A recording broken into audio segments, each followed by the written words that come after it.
Evening, ladies and gentlemen. Back with another stream. This time we're streaming the LPPL Vegas Weekly Final. It is a winner-take-all tournament, and the winner wins a trip to Vegas. That would be nice for someone.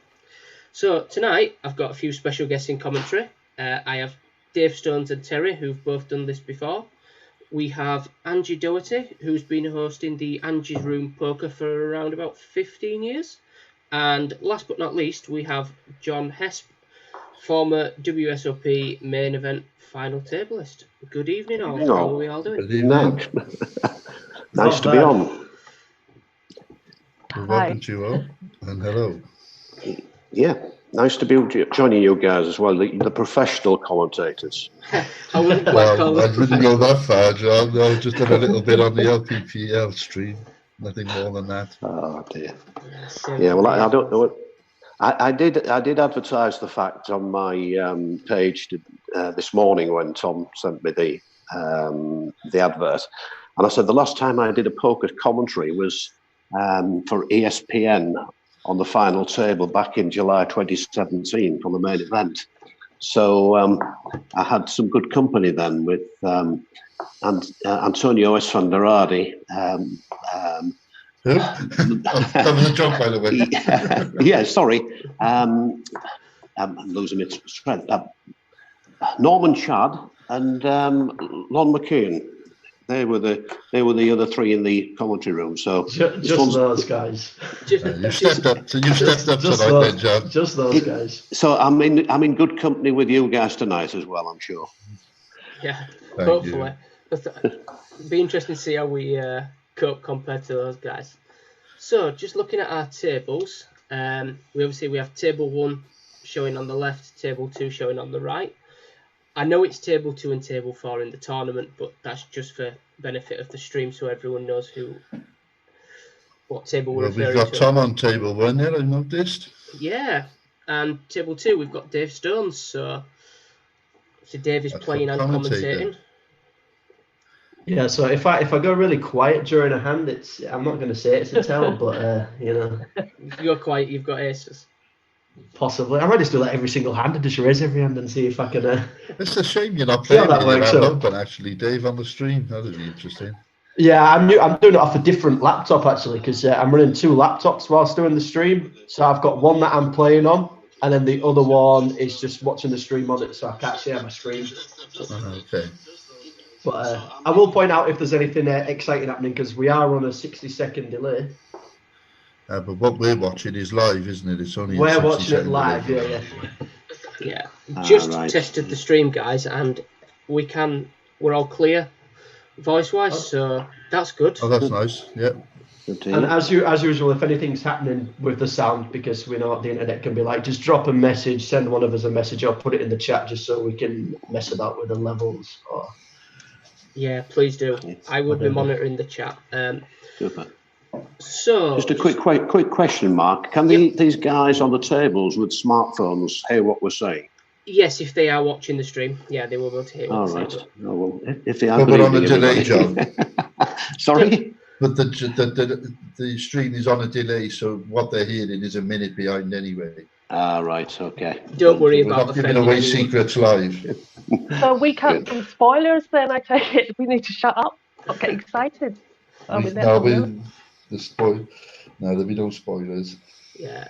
So I wouldn't worry about saying anything that could be potentially offensive. We've got David Paxton on the left-hand table. Oh, we can offend him. We can offend him. Yeah, we offend him all the time. He gets so much banter from us guys on commentary. I'm sure we'll give Tom some stick as well. I'm hoping he's only watching it once tonight and not twice like last week. Oh God, yeah. Remember that when you complained? There's an echo. I do. Yeah, I remember that. Yeah, because it was only himself. Yeah, that. I don't think we're ever. Actually, got the chip leader on table 1 too. Paul Shillabud. He's taking an early sort of race into the lead. Yeah, that's a good start. Yeah. Sorry, can I just ask? Is that Shillibud any relation to Will Shillibud? Do you know? I don't think so. He's from St Austell down in Cornwall. Ah, right, yeah. Well, Will it's a very common name down there, Cornwall and Devon, I think. Ah, right, yeah. Okay, sorry guys. But he may be. I know Shell quite well. He's comes up to Cardiff quite a bit. He's got a son in Swansea, so he comes up to visit his son and stops off in Cardiff along the way. That could be related. Who knows? You never know. So this tournament tonight then, it is a weekly Vegas final, which they're doing a golden ticket final, where there's plenty of ways to qualify for it. There's 32 runners tonight. You could get through it from being one of the daily MVPs. So if you scored the most points out of the 5 or 6 tournaments, depending on what day it was, per day on Party Poker on the LPPL League. There's also the weekly winners, and they was doing tag team events as well, which they were going down pretty well, where you team up with another player. Whoever got the highest scores combined between both players also qualified. So yeah, free roll, and they're going to be doing the same this week for next Friday. Well, I've gone down like a lead balloon this week. I think the closest I came was in the Sunday game. I came third. Other than that, nowhere near. And importantly on this tournament as well, with it being a free roll, it is winner takes all. So the winners get a Vegas strip, second place, nothing. So if you enjoy watching people get destroyed, heads up, leaving with nothing, this is the stream for you. This is the one. Yeah. But every player sat there now is all living the dream, or wishing to live the dream that John lived a few years ago. Yeah, well, don't forget there's anywhere in the top 1,000 or up to 1,100 now gets paid with the main event. Exactly. That's phenomenal. $15,000. In my case, it was the first 1,088. Yeah, it's going to be it's going to be interesting next year to see how it goes. I mean, with a year off, do you think that it's going to increase the numbers quite substantially next year? Do you think it's not going to slow down or anything at all? Do you think it could be one of the highest? Last year I think it made, was it just under 7,000? I think was the total for the main event, and that was the 50th anniversary last year. It was getting some massive numbers last year. I mean, the queues just for registering the events were insane. Unbelievable, indeed. They've moved it online this year, haven't they? Yeah, so at least there's an option for people to win bracelets. Yeah. Yeah. I'll put a spoiler in here on the table for anyone that's watching. I have got pocket kings here. You run so good. Well, it's too early for that, isn't it? They've all folded. I'll take it. Chip leader on your table now, then, Dave.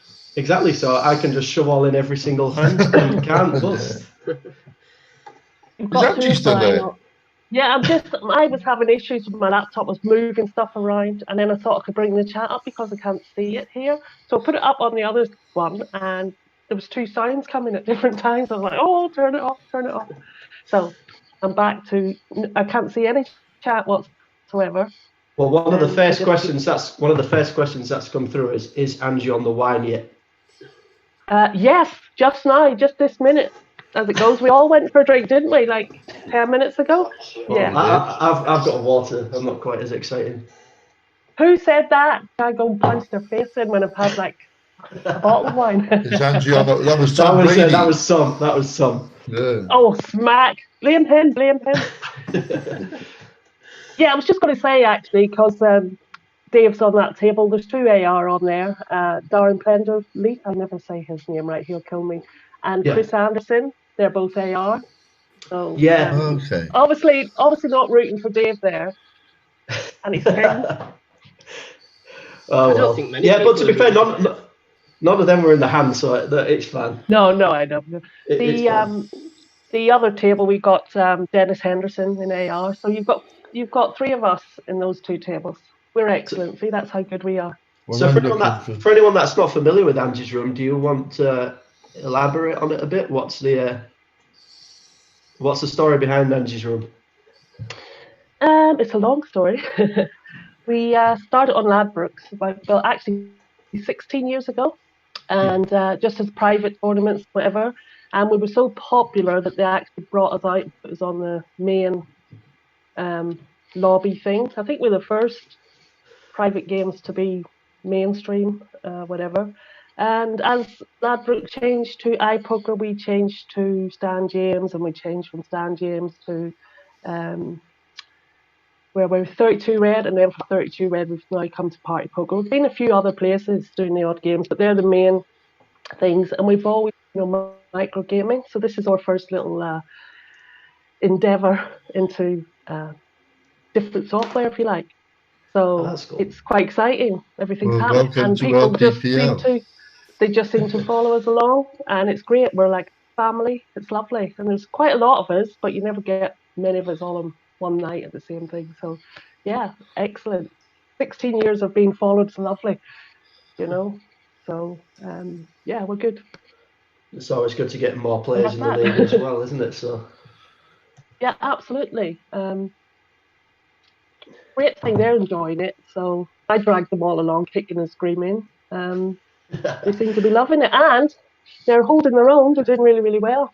Yeah, I mean, we've seen like a lot of the tournaments that I've been playing here, I've been coming across a lot of the same names that have just obviously recently started last month. I mean, I think nearly every tournament that I've played in, I've seen Liam Pickering and Darren Plenderleith in like nearly everyone that I've played in.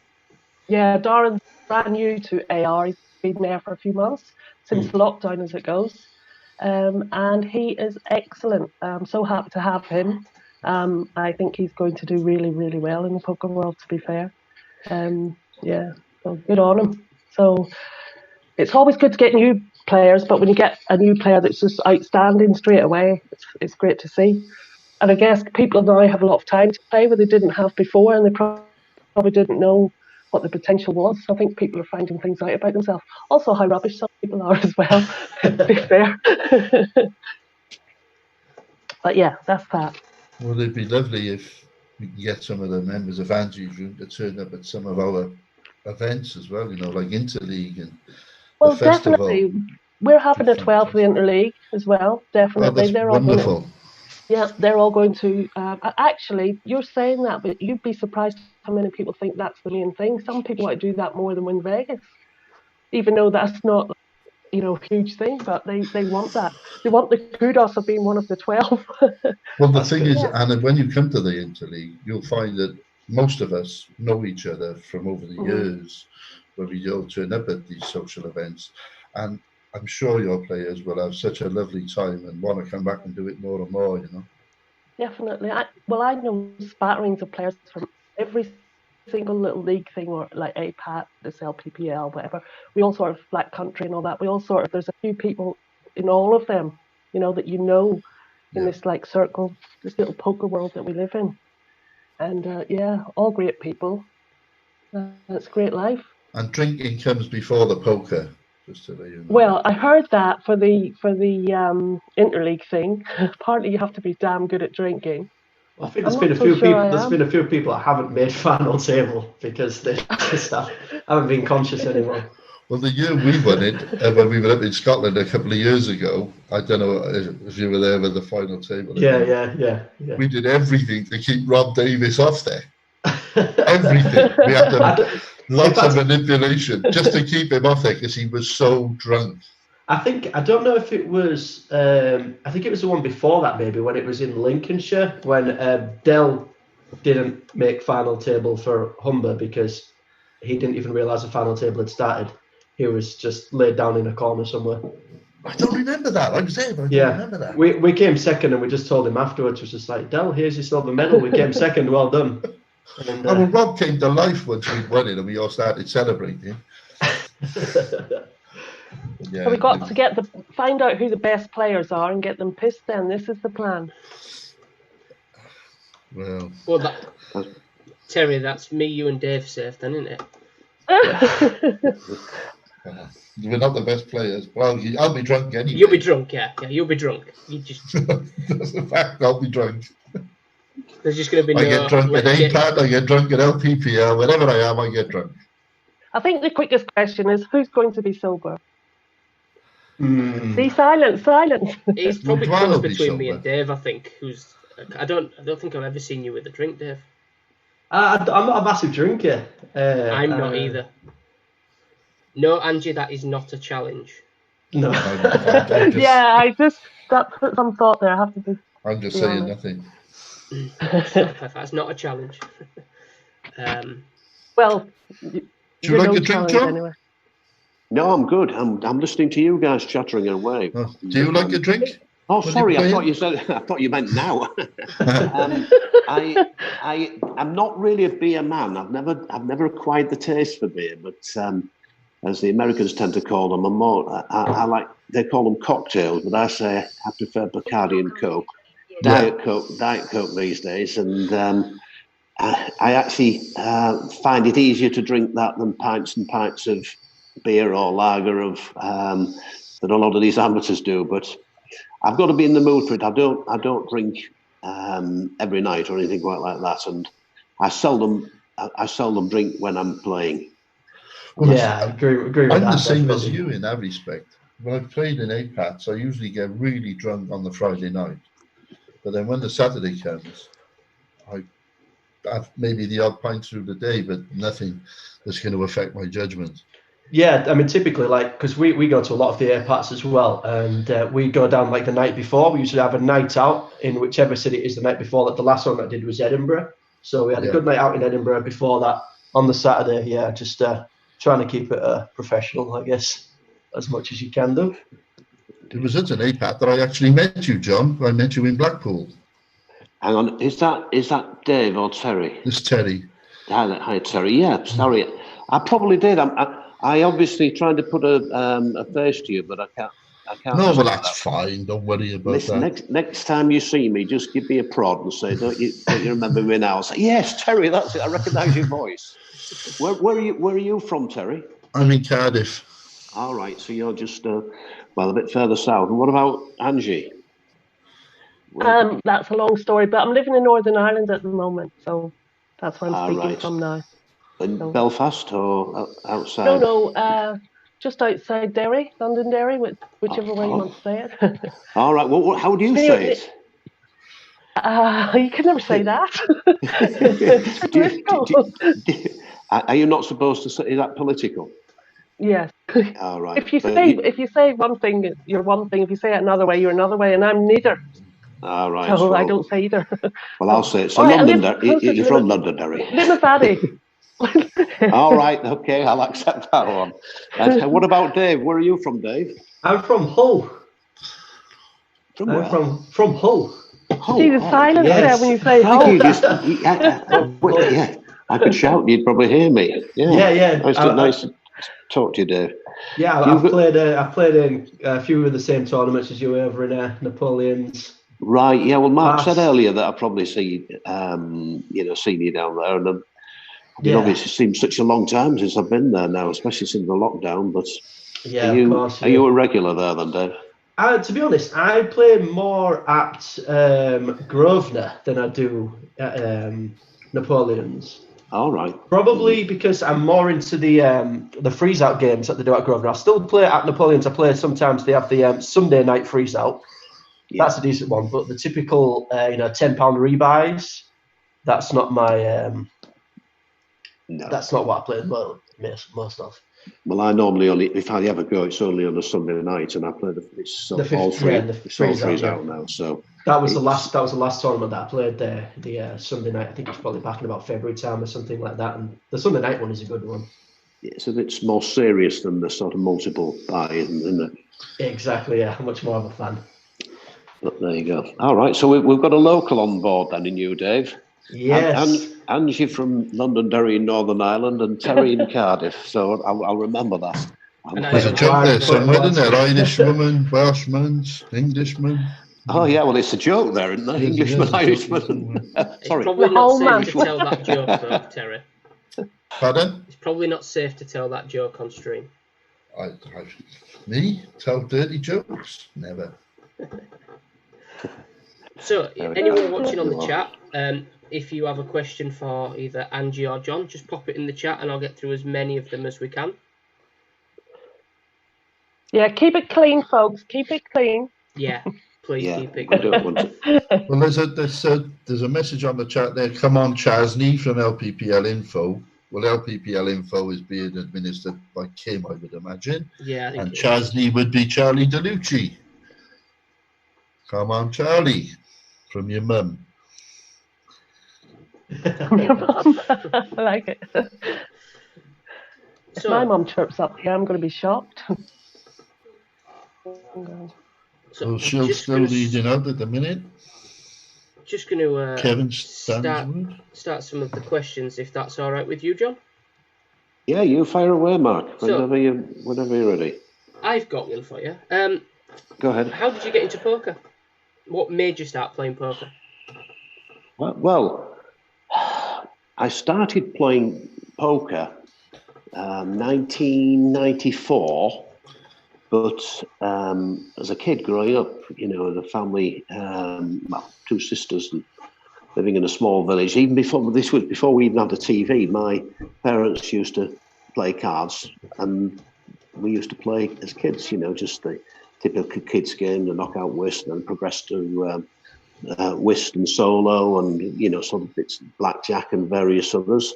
But I never played poker as a kid, and it wasn't until 1994 I actually a guy moved in opposite to where I lived in Bridlington, and asked me if I was interested in joining a local gentleman's club where they'd go on a Friday night and have a game of snooker and a game of poker. So I said I would, and I joined, and I actually learned to play there, playing 7-card stud poker, and that was my first involvement with poker. Playing there from 1994 right the way up to the club disbanding round about 98, and then they moved on to another club. But essentially, the modern game is more often than not the hold'em, as you all know, and I suppose you could argue that I picked that one up from watching the late night poker on Channel 4 round about late 90s, 99 onwards. And that's how and then it was then that I actually decided to sort of have a go at this by my first attempt at playing online.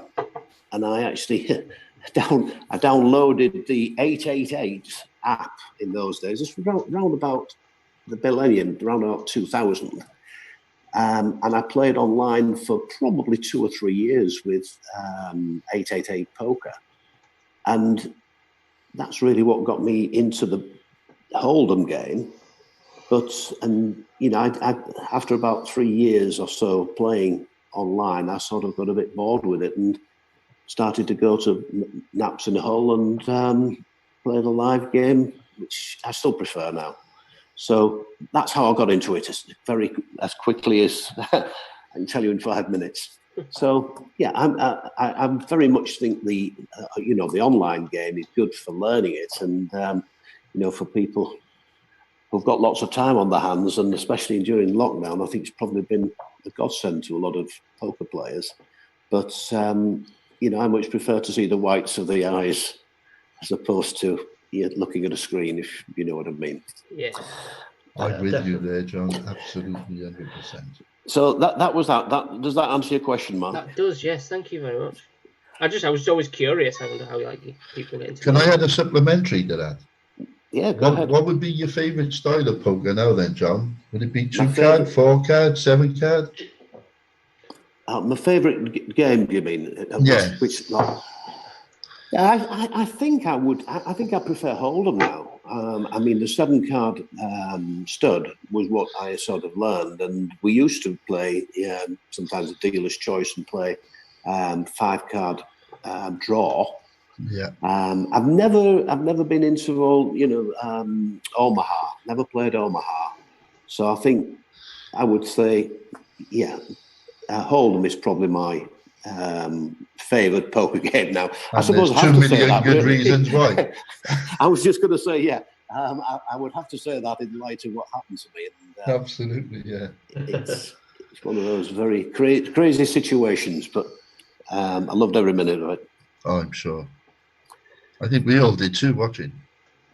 Yeah, well, of course, it's 3 years ago, just coming up now, and my wife was saying before I went on there, she said, when was it that you actually got to the final table? Well, I said, obviously it was 2017, but I can still remember, I booked my flight to fly out from Manchester Airport some Tuesday, the 4th of July, 2017, and I've always remembered the 4th of July because it was the American Independence Day. Yes. I booked a 2-week return flight and went with a pal of mine, a chap called Jim Barron from Bridlington, and we stayed in the Stratosphere. Jim went back early and after he busted out, I think on day 2, and I had to burn my return flight on Tuesday the 18th because I'd basically got down to the last 30. That's a pretty good feeling, though. And, wonderful feeling. Yeah. So, all that being said, it was, well, I could afford to burn the flight, but it wasn't really expected. And, well, I guess you know the rest because from that point onwards, it was a fairy tale completely. But I think we all lived it vicariously through you, to be honest, John. We all did. Yeah, I remember watching the streams. Like, it was probably about 4 o'clock in the morning, our local time. I always love watching the streams anyway. Like, as soon as I'm back from Vegas, watching the main event streams, watching them all the way through from as soon as they start broadcasting them. But especially when you've got someone local as well in the running. Oh, yeah. When it just goes through like all of our group chats, things like that. Well, that's Dave, wasn't it? Just talking then. Yes, yeah. Yeah, well, of course, if you were actually at NAPS, you might have actually heard me mentioning it on some of the interviews I was doing. I kept dropping Bridlington into the frame and Napoleon's in Hull. So yeah, we had the name dropping on there. Yeah, definitely. I have got one of these gold cards from Napoleon's that. Was, I think, a token of their appreciation for my spreading the word there. But I'll just tell you. Go on. I was going to say, unfortunately, Phil Ivey hasn't shown up at Napoleon's yet, but no, maybe one day. Maybe one day. I'll just tell you this little story while I was on. And if you remember, I said I was due to fly back on Tuesday, 18th of July, which was 14 days after I'd set out. But of course, I'd done so well, I couldn't fly home. And 2017, incidentally, was the very first year that they were running the final to a conclusion. The previous year, they'd had what they called November 9. So 2017 was the first year that they were going to run it completely to a conclusion in July. I hadn't even known that, really. That was something I'd sort of picked up along the way. But in any event, having made this last 30, I had to check out of the Stratosphere, and so I moved down to the Rio.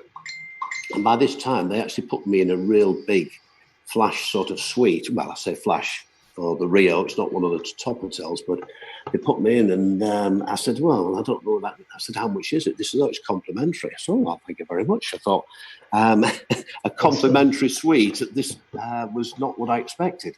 So I'm just unpacking my case with lots of dirty washing and thinking I was going to be going home.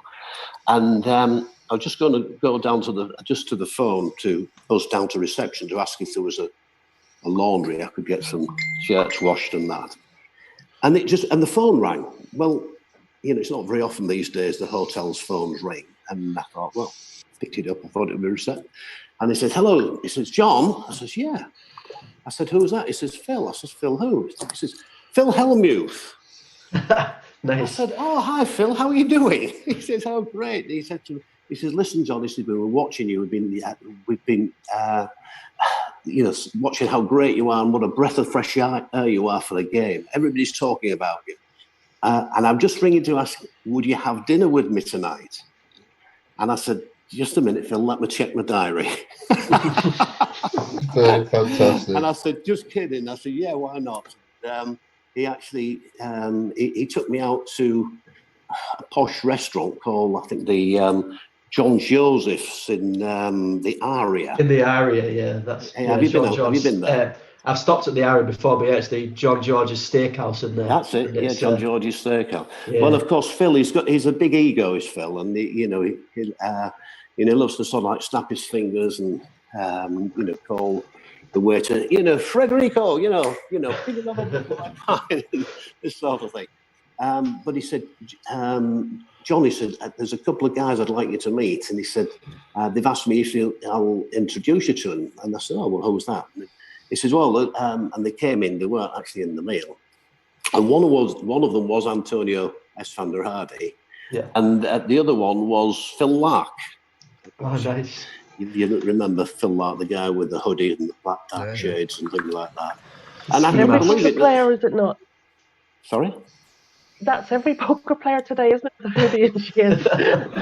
No, we wouldn't remember him by that. No, but it's quite, there's me sat there, you know, sort of a complete amateur who, you know, they'd only seen these guys on TV, and the adults, and they're wanting to come and see me, so to speak, and have selfies taken with me. I thought it was just unbelievable, a surreal experience, and one that's, you know, I'll never be repeated, I'm sure, but you know, I've lived the dream. And I mean, if anybody's listening to this, I'd like to say, you know, anybody can do it. If it's your, you know, if it's your time and you get lucky, you can do it. But that's the great thing about poker, isn't it? I mean, it's like the World Series of Poker main event. That's the biggest thing. It's almost like the equivalent of the World Cup in poker terms. But the fact is that anyone can play it. You know, if you've got the money, if you want a satellite, if you get into it, anyone can play it. There's no restrictions. So that's right. So many good stories about people. Yeah, well, of course, I mean, you guys obviously know a lot more about poker than I do, but in fairness, I mean, I'd been fortunate to do quite well over the years with the business, and I'd, you know, saved a few quid, and, you know, I paid for the $10,000 buy-in, you know, as a lump and as an individual. But I was quite surprised how many guys at the final table, you know, were, you know, didn't have 100%. I don't think any of them had 100% of each other. They had sort of friends, sponsors, or backers. And I believe Scott Bromstein, who actually won, he actually, I think he only had about 25% of his own self, as it were. But I can't remember the exact percentage, but people said to me, "Oh, well, you know, would you sell a percentage of yourself?" I says, with all due respect, no, I wouldn't, because I wouldn't want to feel in any way, shape, or form that I was using somebody else's money in a reckless manner. Yeah, that's a fair enough point, there, isn't it? I guess. I mean, it's nice to take the edge off a little bit. I mean, especially if it is, you know, a big punt from what you'd usually be playing in. But, you know, in a situation like when you said if it's like a bucket list thing, you've saved up the money for it, then that's it. That's the description I used. Perfect. Joanne, can I just cut in a second? Yeah, of course. Can you have a little look to see where Charlie DeLucci is? I've had a message from Kim, who's out and about with Joanne and a couple of friends, and Fleur, I think I've seen. They just sent me a photograph, and they want to know how Charlie's doing. So I'll just pull it over Paxo, because no one wants to look at Paxo. He has just over 48,000, so still he's running plenty along of chips. okay. So there we are. I hope Joanna, Kim, I hope that gives you what you wanted. And we got Tom Brady has moved into second place at the moment. Oh yeah, Tom has shot up to 69,000. Tom who? Yeah. Tom who? Yeah, Tom who? Yeah, he must have had a bit of luck. Do you know him? Never heard of him. The Irish guy, yeah. Oh dear. He's not Irish, he's Plymouthish. Real Irish. So 40 minutes in, we haven't lost a player yet either. No, I'm only joking, Tom. Yes, I was just about to say that as it goes. That must be a record for these. I think it's Vegas, baby. Come on. I think. Can you imagine sitting down to a game? So who is the short stack with 34,000? Question. Let's have a look. They are our short stacks. Okay, Mark Levo, as they call him. Who won the golf final last week, didn't they? Yes. Good player is Mark, to be fair, from what I've seen. I don't know him. I don't think I've ever played against him live. From what I've seen online, that he's fairly solid. Does this one your best mate there, Terry? Ah, Mr. Nixon, yeah, he's there. He's probably sober as a judge right now. What day are we today? It's Friday today, isn't it? Yeah, I'll get my weekly phone call at about 3 o'clock tomorrow morning. He FaceTimes me when I'm in bed. He's absolutely steaming. It's great fun. Danny Gibney's another victim of his. And I gathered last week Holly became a victim of his as well. And Vicky Anstey, by the way, not just John. Yeah, chip leader is Tom now. Yes. Yeah, yes. And he's playing a decent part in the minute against Paxo by the looks of it. Looks like it's going to be a big one. I don't know who I want to win this pot. Yes, you do. Yes, you do. Yeah, he's got the position on Paxo, hasn't he? Yeah, it's getting an interesting board now as well. Straight draws, flush draws. Yeah, that's an What a river that is. Now then. Yeah, the Jacker clubs would have been better, but yeah, this has got to be Tom. This has got to be Tom, doesn't it? Yeah, he's got to have the king. Unless Paxo's got something like King Queen with the clubs, with the club. Must have a club. Tom's got to have a club here. Does Tom lead out with worse than the Queen of Clubs though? No, Paxo just put something in the chat room, but I can't read it. No good. I think he said no good now. Yeah, that's it. Ace 10. Paxo's got Ace 10 for 2 pair. Show, Tom, show. Yeah. Go on, Tom. That's what I had. We want to know. Oh, we've lost a player. Have we? Charlie DeLucia has 108,000. Well, at least we your mate's out. Johnny Nixon. Charlie DeLucia has taken out Johnny Nixon. Well, how is Johnny Nixon first out? That must have been a cooler for Johnny Nixon. John will text me now, I'm sure, and let me know when we went. So what I am going to quickly do is just pull up the other table. So there we are, Kim, Joanna, Fleur, Freya, if you're all listening. Charlie is now our chip leader, and Tom is second. Yeah, so we'll just... First man over 100,000. Yes. So have we got Charlie's table up now? No. Yes, I'm just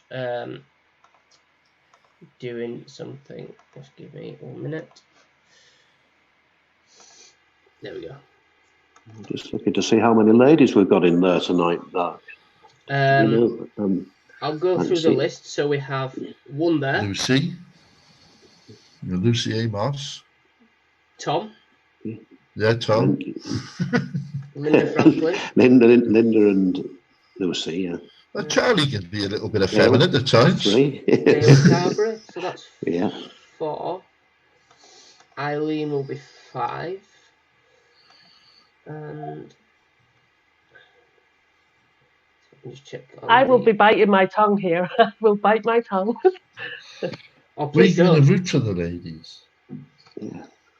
It's nice to see there's some ladies in the field. They're all poker players. Doesn't matter what sex they are. So let's not count. How many boys are on there? How many people over whatever? Let's do it all then, shall we? I think Angie's offended. We also be quiet now. I'm not offended. No, I'm not. I hope I've not offended you, Angie, for just asking how many ladies there were. Yeah, I know. I'm not offended at all. We've got to be careful these days, some people... No, I'm not one of these days people, but I like us all to think of each other as poker players and not what sex we are. That's just it's a personal thing to me, because there's loads of ladies out there doing ladies in poker, and it's a mega thing right now. You're being correct because they're doing it all, but I just... I still find myself, calling female actresses, not actors, which is, I don't think that's politically correct these days either, is it? No. Okay, I've just had a message from Johnny Nixon. How he went out. What happened? Charlie had aces. Johnny had queens on an 8-high board. Actually, he would have been one of the people I would have had him to win the tournament, funnily enough, and he's the first person out. Oh, Johnny Nixon? You don't know him well enough then. Yeah. Well, I don't. How many Nixons is there? I don't remember the first name, but there's a Nixon on there. He seems really... It's got. Is it Robbie Nixon as well? And then Robbie, there's also John and Julie's son. Yeah, Julie as well. Yeah. Well, somebody that's really quite strong on when I'm playing them the odd time. But I don't know these persons. Some of them I do know, and some of the faces I would know and see them, but all the names I don't really recognise. But I'm beginning to learn as I play with them. So yeah, but I thought he was doing quite well in the whole thing. Maybe I'm mistaken. But my memory is short. Just Well, that's one of the good things about these tournaments and these leagues, that when you are playing the same players in, days out, I mean, Yeah. you know, it is important to try and take note of these players, because especially when you're running into them in the finals and things like that, you know, these could be guys that you're playing against 6 or 7 times a week. So It's a totally different style online, though, to when you play people live. exactly, yeah. So You know, you might pick up certain characteristics of the way people play online, and when you sat at a live table with them, it'll be totally different. So I just thought I'd load up one of the other tables. Just close Dave's table down for a little bit. Tell us what that flag says. That yellow flag. Oh, What's there's the nothing unit on that behind one. it? Oh, boring. You're not telling. Yeah, I'm gonna remove all my colours. I'll remove We'll colours see if from you try every to other player. So. You don't want his notes on Dave Stones to come accidentally get popped out. That's what it is. Oh, dear. It's the same for everyone, to be fair. I don't really want people that I'm playing against to know my notes. What did you call it? I said caught. CAUGHT. yeah, I thought it was something else. I think that's probably the nicest insult No, I've did had I all say day. it with a V? I only say that with a V. No. No, I have all. When I'm playing, I've all of AR team, all yellow, so that the minute somebody pops onto my table, sometimes you don't notice if you're doing a lot of other stuff. So I have them all yellow. So I thought, oh, there's one of mine, and then I realised this is your stream, so it wasn't one of mine. But we don't want to know what the notes on yellow mean. Yellow This is all going over my head anyway. Too strong to me. Yellow's my favourite colour. That's it. Anyway, get on. So, on this right-hand table, we have John and Shelley Coy, husband and wife, sat next to each other. Oh, that's sweet. And they probably sat next to each other in the lounge as well at home. Yeah. I don't think they will be, to be fair. I think they're quite competitive from what I understand and what I know of them. Well, he was on the commentary with us last week, wasn't he? And he told us that, when him and Shelley are on the same table, it's very competitive. Yeah. So probably one in the bedroom, one in the living room.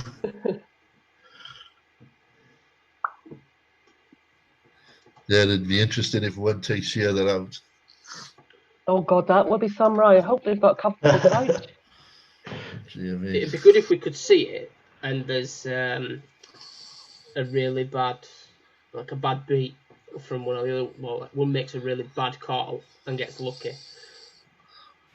Yeah, if that happens, can you just ring up John and put him on the live stream just so we can get a, running commentary of what's happening at home? I don't think we'd be allowed to have that on commentary, to be fair. We might upset a few people. Well, that Everybody's table, going silent. looking at that table, and there hasn't been a great movement of chips in any way, shape, or form there at all, is there? No one particularly standing out, is there? They're all sat I think around average. 108k is standing out, is it not? That is Oh, on table 1. Yeah, I'm looking at table 2. Yeah, table 1. Oh, you're looking at table 2. I'm getting this growling sound in my ear, so keep missing a few bits. I think it's my end though. I thought that was Terry just flirting.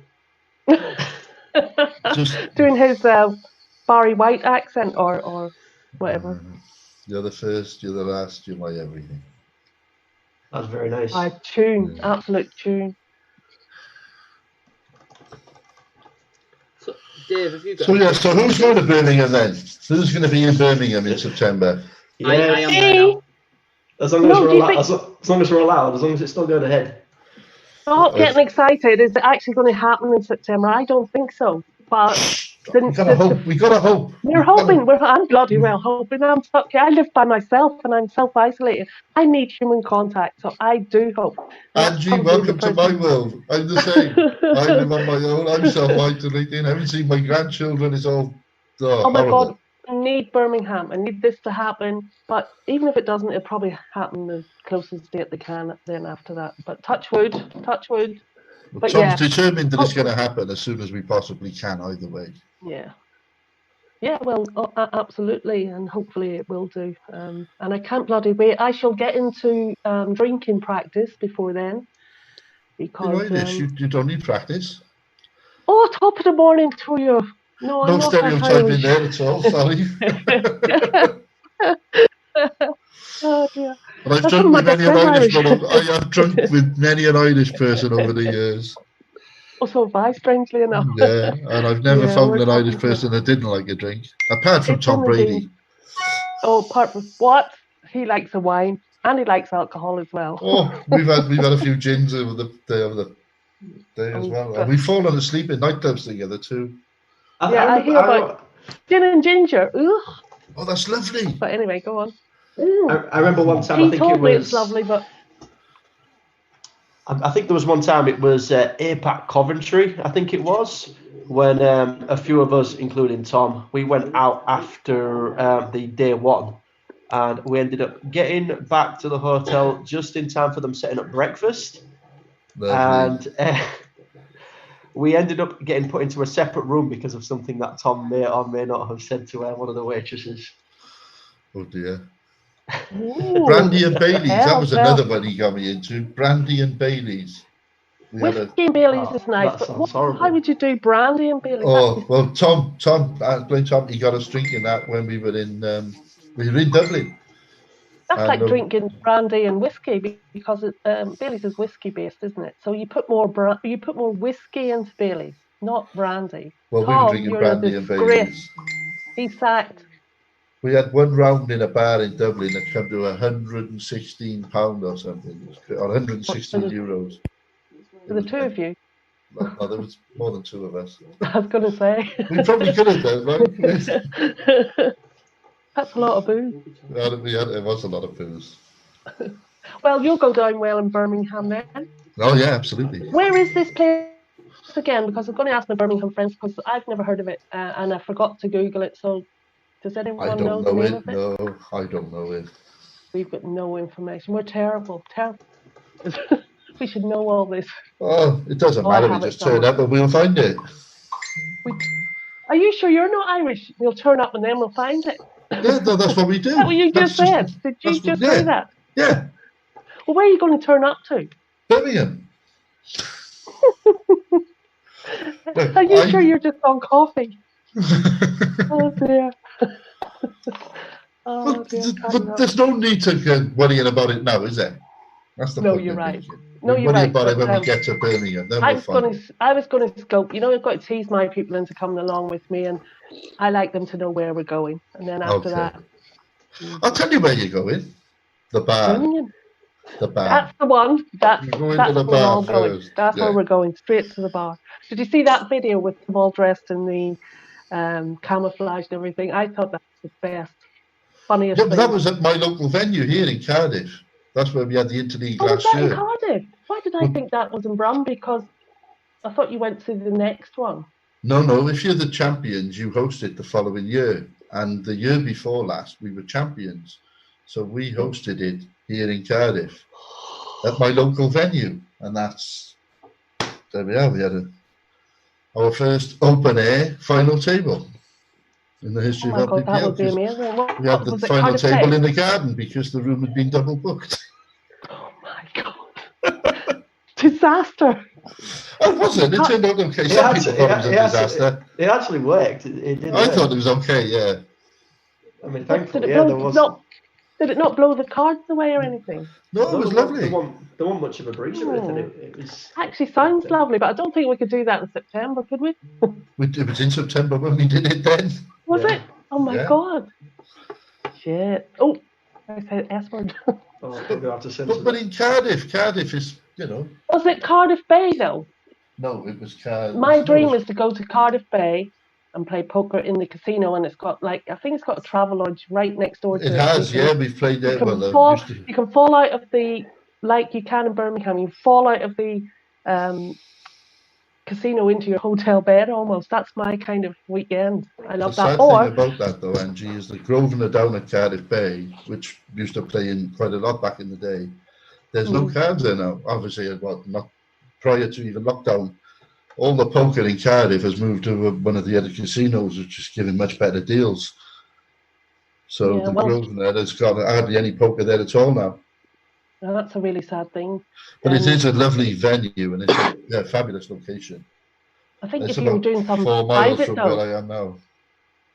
The Birmingham Broadway, Casino's the same. They have stopped doing tournaments. They just do cash tables now.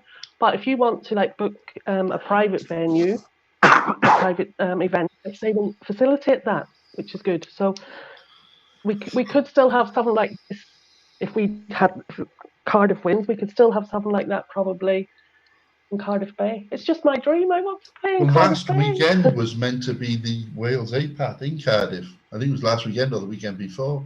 Yeah. And that was going to be at Lake Croupier's rather than the Grosvenor. And that's the card room that I use now. And most of us players around here, we use the one at Lake Croupier's.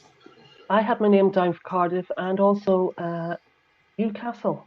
That would have been my first Newcastle. Oh, okay. As well. So is that July? It's supposed to be July. I haven't even cancelled the thing yet. I don't think. Well, I don't think we're going to see much live APAT this year at all. No, not at all. I don't think so either. But yet you're hopeful we're going to do that in September. Come on. Yeah, I think there's more of a will. Yeah, I'm more of a need. I need that's it. More like it. I need it. Yeah. Definitely. And you know what? John's still with us. He's gone quiet. No, I heard someone yawn. I think it was John yawning. Well, was it you yawning, John? I think it was me. Tell the truth. No, I wouldn't do it so obviously. That was me yawning. I thought I was muted. Oh, dear, no, it wasn't me. Angie, we're having a private conversation and leaving everybody else out there. Well, on the basis of that, Terry, Andy All has asked if this is blind date or poker. Okay. And then Tom. I'm blushing now, Angie. I'm blushing now. Then Tom Brady asked, will we see Angie in Vegas next year? If I learn to fly before then. Yeah, definitely. I don't fly. I used to fly all the time, and then scared, and then I just stopped, and I haven't flown for about 10 years. So my dream is to fly again and go to Vegas. And obviously, I think Vegas is a bit cheesy, a bit whatever. But if you play poker your whole life, I think it's something you have to do. You know, you can't have opinions about something until you actually go and physically do it yourself. So my goal is, I'll get a Vegas ticket, and if I don't, I'm still coming with everyone. But we've got Fear of Flying thing coming up. I missed it. It was going to be on the 2nd of May, but because of all this, it was cancelled. But I feel like I'm going to do it. I feel like I'm going to do it. So fingers crossed for me. That's the answer. Move along. Nothing to see here. The first thing you should be thinking of then, really, rather than Vegas, is Malta, because it's only 3 hours. And that will build you up to the 11-hour flight. I've been to Malta, and I love Malta. Absolutely love the caves. I love everything about Malta. I've been to Gibraltar, the casino in Gibraltar, right up the top of the hill. Do you remember the day where they used to actually dress to go into a casino? The women wore gowns and the men wore almost like suits and whatever. And you see, poker has taken that away. I know that sounds a terrible thing to say, but the love for poker and the amount of people that we're getting now has made it like so casual, and all the James Bond style casino stuff has sort of disappeared. But yeah, I've been to Malta, and I'd love to go again. So yeah, I'll aim for that as well. We were all there for the Maltese Poker Festival. Oh, I was so jealous. It was the best poker week I've ever had. In terms of the fun that we had. And it was Tom's birthday while we were out there. And we had 70th. The poker was all finished by the time it was Tom's birthday. So some of us booked to stay on an extra day, and we had a day out. No drink was taken. Liar. Yeah, okay, liar. Yeah, we had a great day out for his birthday while we were there. Yeah. What year was that? That was last November. Can you tell us how old he was? Yeah, I'll tell you if you want to know. Tell me how many drinks he had. How many drinks did he have? Well, I can tell you he's 53 or 54, I think. Oh, he's a spring chicken. Well, he's similar age to me. Okay. We're going to go get a drink. You're going to get a drink? All right, Mark, less of the snoring, or I mean yawning. Pipe in, pipe in. Everybody's gone. No, Hello? I'm still here, Angie. Don't worry. Oh, Still John, here. thank God for you, John. Come on, pipe in. I'm still with you. I'm just listening about your exploits in Malta and things like that. In fact, I went to Malta for the first time to play poker last October, November. The Battle of Malta it was. Oh, yeah. And I think that was quite fun. There was a lot of amateurs there and a lot of Scandinavians and Italians and Israelis as well. So you did get to meet all sorts of different nationalities, and yeah, it was good fun. I don't know whether have you done the Battle of Malta yourself, Angie? No, because when I had already stopped flying then, and I wasn't really traveling about. But I still get places. Prague is a lovely place to play. Vienna. I can still drive. But I think yeah. Even when you do like London, the thing about poker is that there is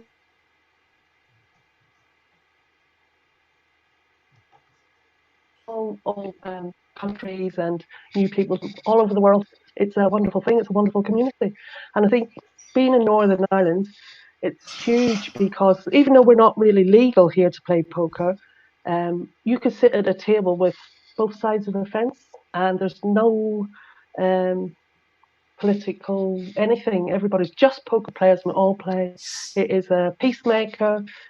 Yeah, I'm now waffling on, so continue. No, I didn't know. I didn't know there was no poker in Northern Ireland. Is that just not a lot of people? Yeah, people don't know that, but they're ultra. There's certain things that haven't been here for like so far behind, and you would think the south would be more extreme, but not at all over here. It is, and it's really hard for me to adjust because I can't just pop down the road to my local wherever and play poker. I have to physically leave the country or go and play what we call underground. Well, I was just going to say there's probably hope for you because I think you've just reviewed your abortion laws and absolutely. So and things like that. They're almost Victorian with, it's so hard to, hopefully everything will change soon. There's a few people campaigning for changes in poker and all the rest of it because it's just important. I was going to say it just seems so strange that they allow it down south of the border and not in the north. But yeah, one we're day, supposed to be soon, hopefully. The British side. We're supposed to be British, so it's all a bit confusing for me. I don't understand. I'm not into politics or religion or any of that, so I don't know nothing. I just know it's very bizarre. It doesn't make logical sense to me. So it's but hopefully one day we'll just over here catch up. But don't there's still places I can go. I've been to golf clubs. I've been to other clubs of like private clubs, and we can still have damn good games. But as we said earlier, they're not going to be hand and malt. If you know what I mean. But you can still find it. But there's so many people doing it. I think they need to listen to the majority of people. We've got a pot building catch up with the rest of the world. Absolutely. No, it's quite surprising. There's a few countries that still don't have it. Would you believe Israel is one? They still don't allow poker in Israel, which is unusual because there are quite a lot of 888 poker is largely Jewish owned, and there's a lot of people from the Jewish community that are involved with poker. Yet the state of Israel still don't permit it, which is unusual. Well, there you go.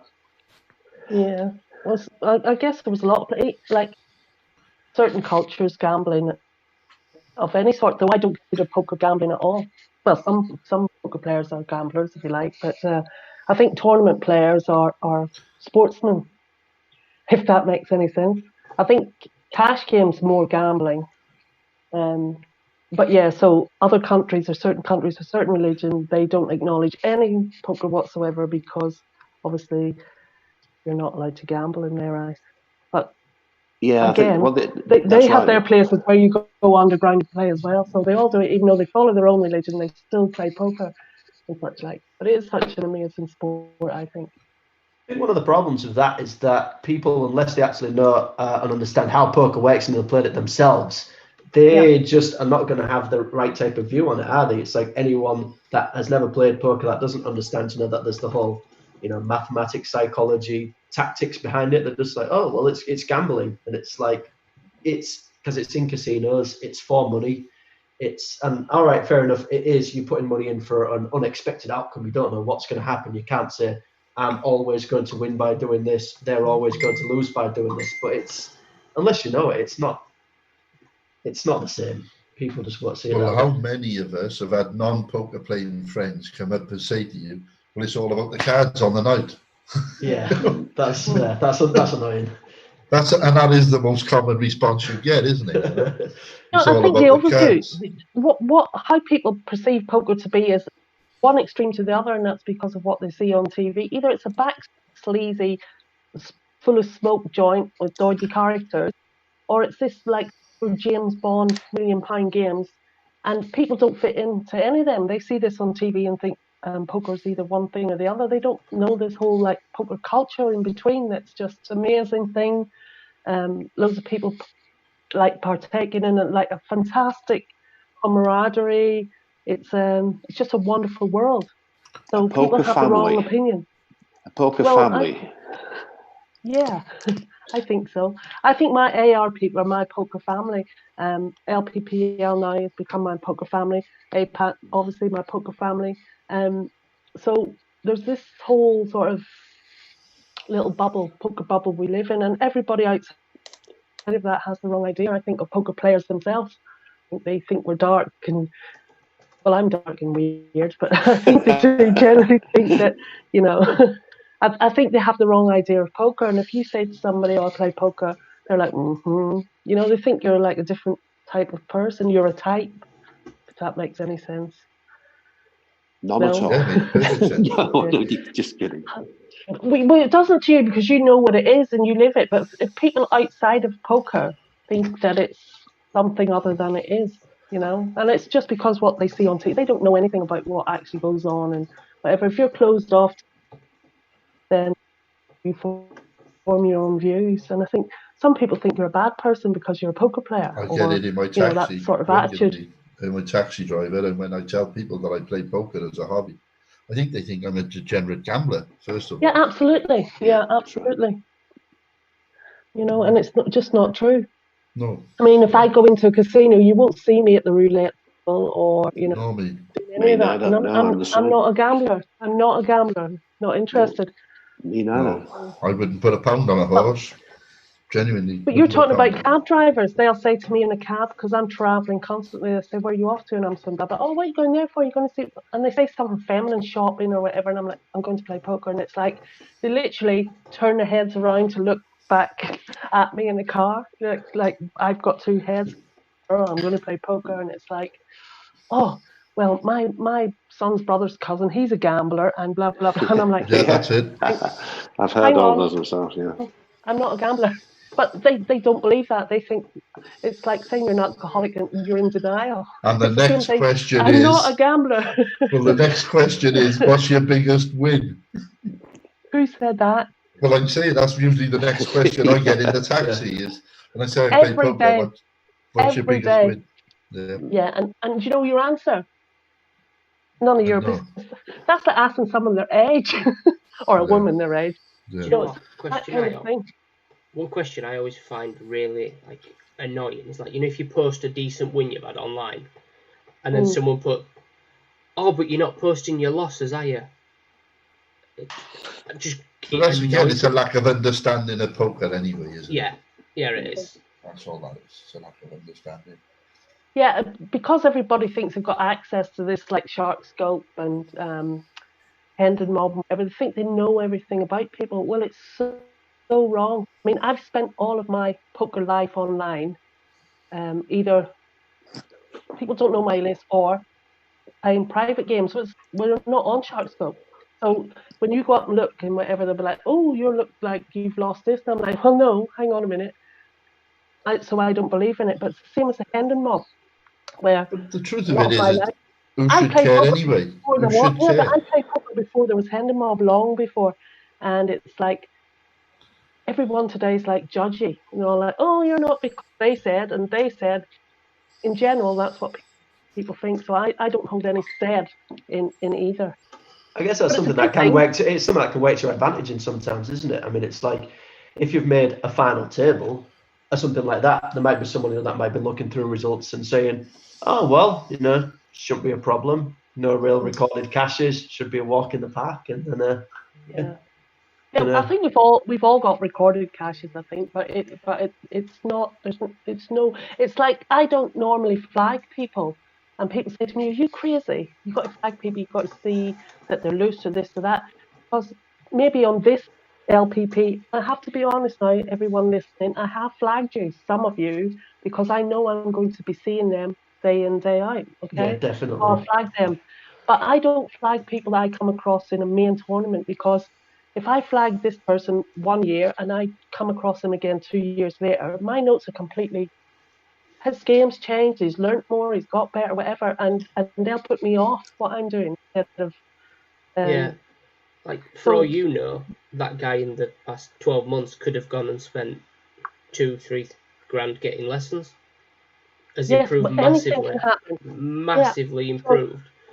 Notes I don't do, but I do advise people in tournaments like the LPPL, put the odd note on, like even a colour if you want to. Like if somebody's dangerous, stick the red on them.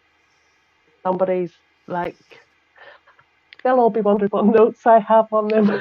I haven't got a lot of notes. Probably got, and they're mostly maybe positive. I'm slipping up here because I've got no notes on anybody. I don't care if anybody's got notes on me. I just go on and play. Yeah.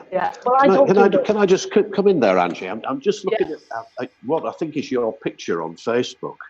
And did you go and play the APAT comp at Dusk Till Dawn? Was it in February? Yes. Yes, I thought you played at my table. I remember. I'm looking at you with these long black curly locks, and I'm thinking, February. Sure. February. Not February. Yes. When did we get locked down? Yeah, it was February. No, Dusk Till Dawn was February, wasn't it? Yes, I was in Dusk Till Dawn. Yeah, I was captain in AR, wasn't I? Angie's room. Was that the teams? Yeah. Which team were you in? I'm Angie's room. Yeah, you must have been playing at my table because I remember seeing you. Do you not remember me? Really? No. I must. I'm terrible. I'm looking at this picture on your Facebook profile, and you look as though you've got your eyes closed. But and what's this behind? Genting Poker Circus Casino. That's it. That's you, isn't it? Yes, that was in actually Knightsbridge in London. Really? Yeah. So that was interesting. I think I was 23rd in that. But the person who took it was a professional photographer, so I've used that as my profile. So, yeah. Right. Well, it's a very nice picture of you anyway, if I may say so, Angie. And that's a poker face. Yeah, I did. I'm sure I did see you in Nottingham at Dusk Till Dawn in February. But there you go. But now I know who I'm speaking to. So what team were you in then? I was in the Bluff. Sorry, not the Bluff team. The APATs. They had. I can't even remember the name of them. That shows you my memory. I think APAT had. Was it 3 teams then? Come on, help me out here, Mark. Who were the 3 APAT teams in the team championship event? I couldn't tell you because I'll be honest. I wasn't there this year either. I played one APAT event, and that was for Team LPPL a fair few years ago. I've never played an APAT event myself. Did you ever play in the team that I captained, Mark? I captained for 2 or 3 years. I played down in Luton. I think John Murray was captain when I played. Oh, okay. I captained one at John Murray was captain for Luton. What did I just hear there? We're talking about you, John Murray. Are you listening? Go on. He may well be, John. He is listening. I know he is. Yeah, you're not talking about this John, are you? No, not this. No. Not the right John. No, John Murray. John Murray. Right. I'll get to. Eventually, I'll get to who I played for. I've just seen that we've lost our second player, who was Paul Shilliber, who was chip lead right at the beginning. Wow, that's one of the Southwest gone. I think can't believe that. I can't see any more Southwest players in. I got a few. Oh, Tom. Of course, Tom Brady is a Southwest player. And I think he might be the only one left. Any more of them? He jinxed, you know that. Tom jinxed. Yeah, no, none of those. Well, there's our. Do you see the guy that says Lee Dennis or Dennis Lee? His name's actually Lee Dennis. So Party Poker, for some reason, has switched his name around. So if you're going to start, Dennis has gone out or Dennis has won the whole thing. No, Lee has won the whole thing. Okay. I think there's been a couple of people like that on Party Poker where it's sort of it's so weird how they do that. Yeah. So that's one of my boys up to 71,000, which is really good. And where's my other boy gone off that table? Have you changed tables? I have, yes. You didn't tell me. Darren there, haven't you, as well? So who we got in the short stacks? Kevin Stanswood, he's quite short now, isn't he? John Murray has just confirmed he's not listening. He's not listening, though. Good evening, John. Nice to hear that you're not listening, John. I love a bit of John's humour. I love a bit of John's humour. He's as dry as a chip. He is, but you have to get him when I do. He's cracked me. The last time I was with John, we were having a curry in Portsmouth. The last time I was with John, we were having some meal in Spar or something in Dublin, like at 4 o'clock in the morning or something. Well, this is quite recent. I think it was the week before Christmas last year. Yeah, mine was quite recent too. Oh, Darren's up to 4th. Woo! Checking, and Dennis is 6th. Oh wow, AR's doing really well. I'm not being biased. I want everyone to do well, obviously. No, Angie, you must be biased. Oh, I'm a little bit biased. Yeah, you must be. You've got to can't tell lies. I think the only other person. Okay, people, I'm rooting for my people. I can't lie. But I do, everyone deserves to be there, and it's great, and it's lovely, but let it be one of mine. Let it be one of mine. I love them so much. Yeah. Dave, what's happening with you? Well, I thought the way that it had played out, that Ace High was good on the river. Ace High was good on the river, but my Ace Jack wasn't beating Ace King. You were outkicked. So it was almost a great call.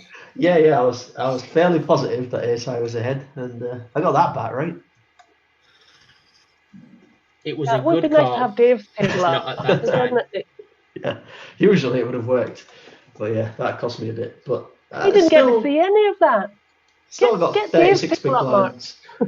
Yeah, Dave's table. Okay, right. So we'll take down this table for a minute or two, and I'll just load up Dave's table.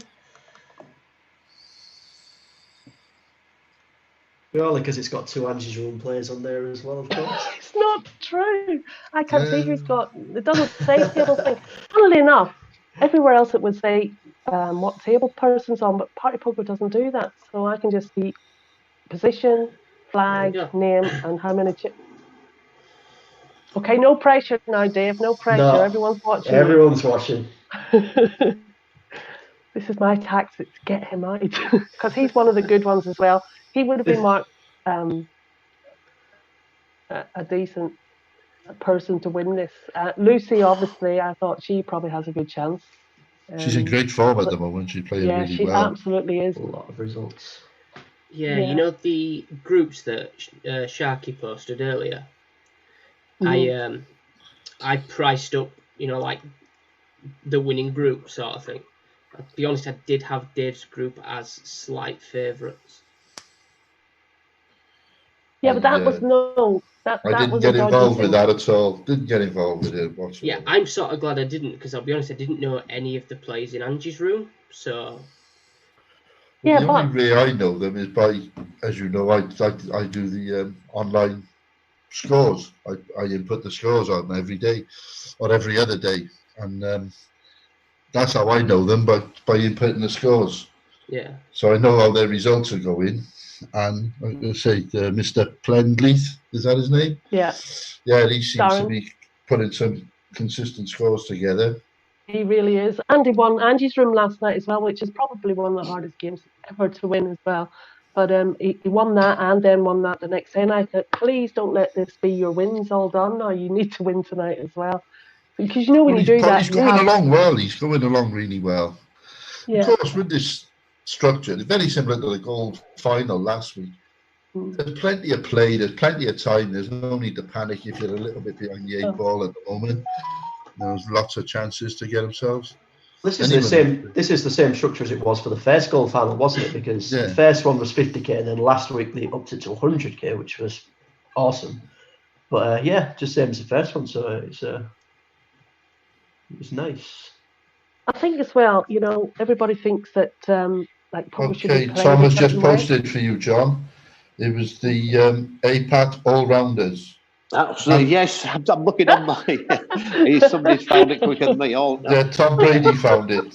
Yeah, thanks, Tom. Oh, dear God. Matt Dale, and he was saying about Poker After Dark. Of course, Matt Dale was involved in that from the early days. Joe Gaynard, Paxo, John Hesp, Scott Berridge, Mandy Coulthard, Andy Coulthard, and Brian Frew. So there you go, John. Sorry, Thank Angie, you very I much cut for across you. No, it's all right. I was just saying that Stuart Taylor said, how can we watch a different table? Well, go on Party Poker and you can open up all the tables you want. We're just doing what we're doing here because, you can only watch so much at once and talk about it. But open Party Poker, you can open all the tables. I'm terrible.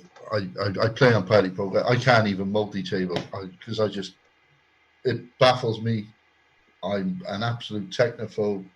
So when I'm playing online, if I want a multi-table, I'll play Party Poker on my phone and Stars on the computer, and that's as far as it goes with me.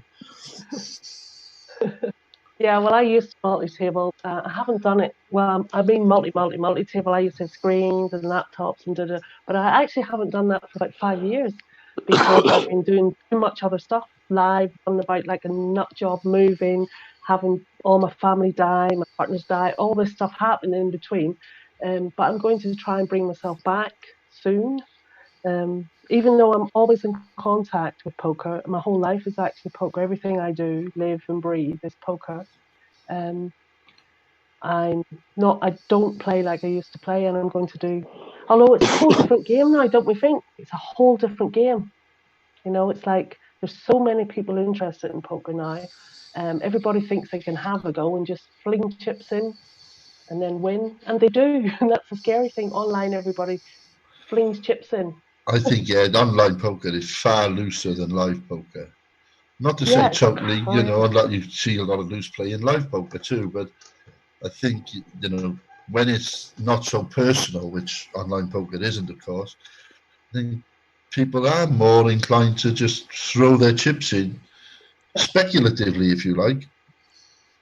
Well, absolutely, because when you have to lift yourself up physically and go somewhere, then you're making an effort to do that. If you can open up a site and just go whoosh and fly and fling your chips, it's just so easy. And it's the access lets so many people play poker who wouldn't have gone live, who couldn't have gone live, all that sort of thing. So it's all about the numbers online, I think.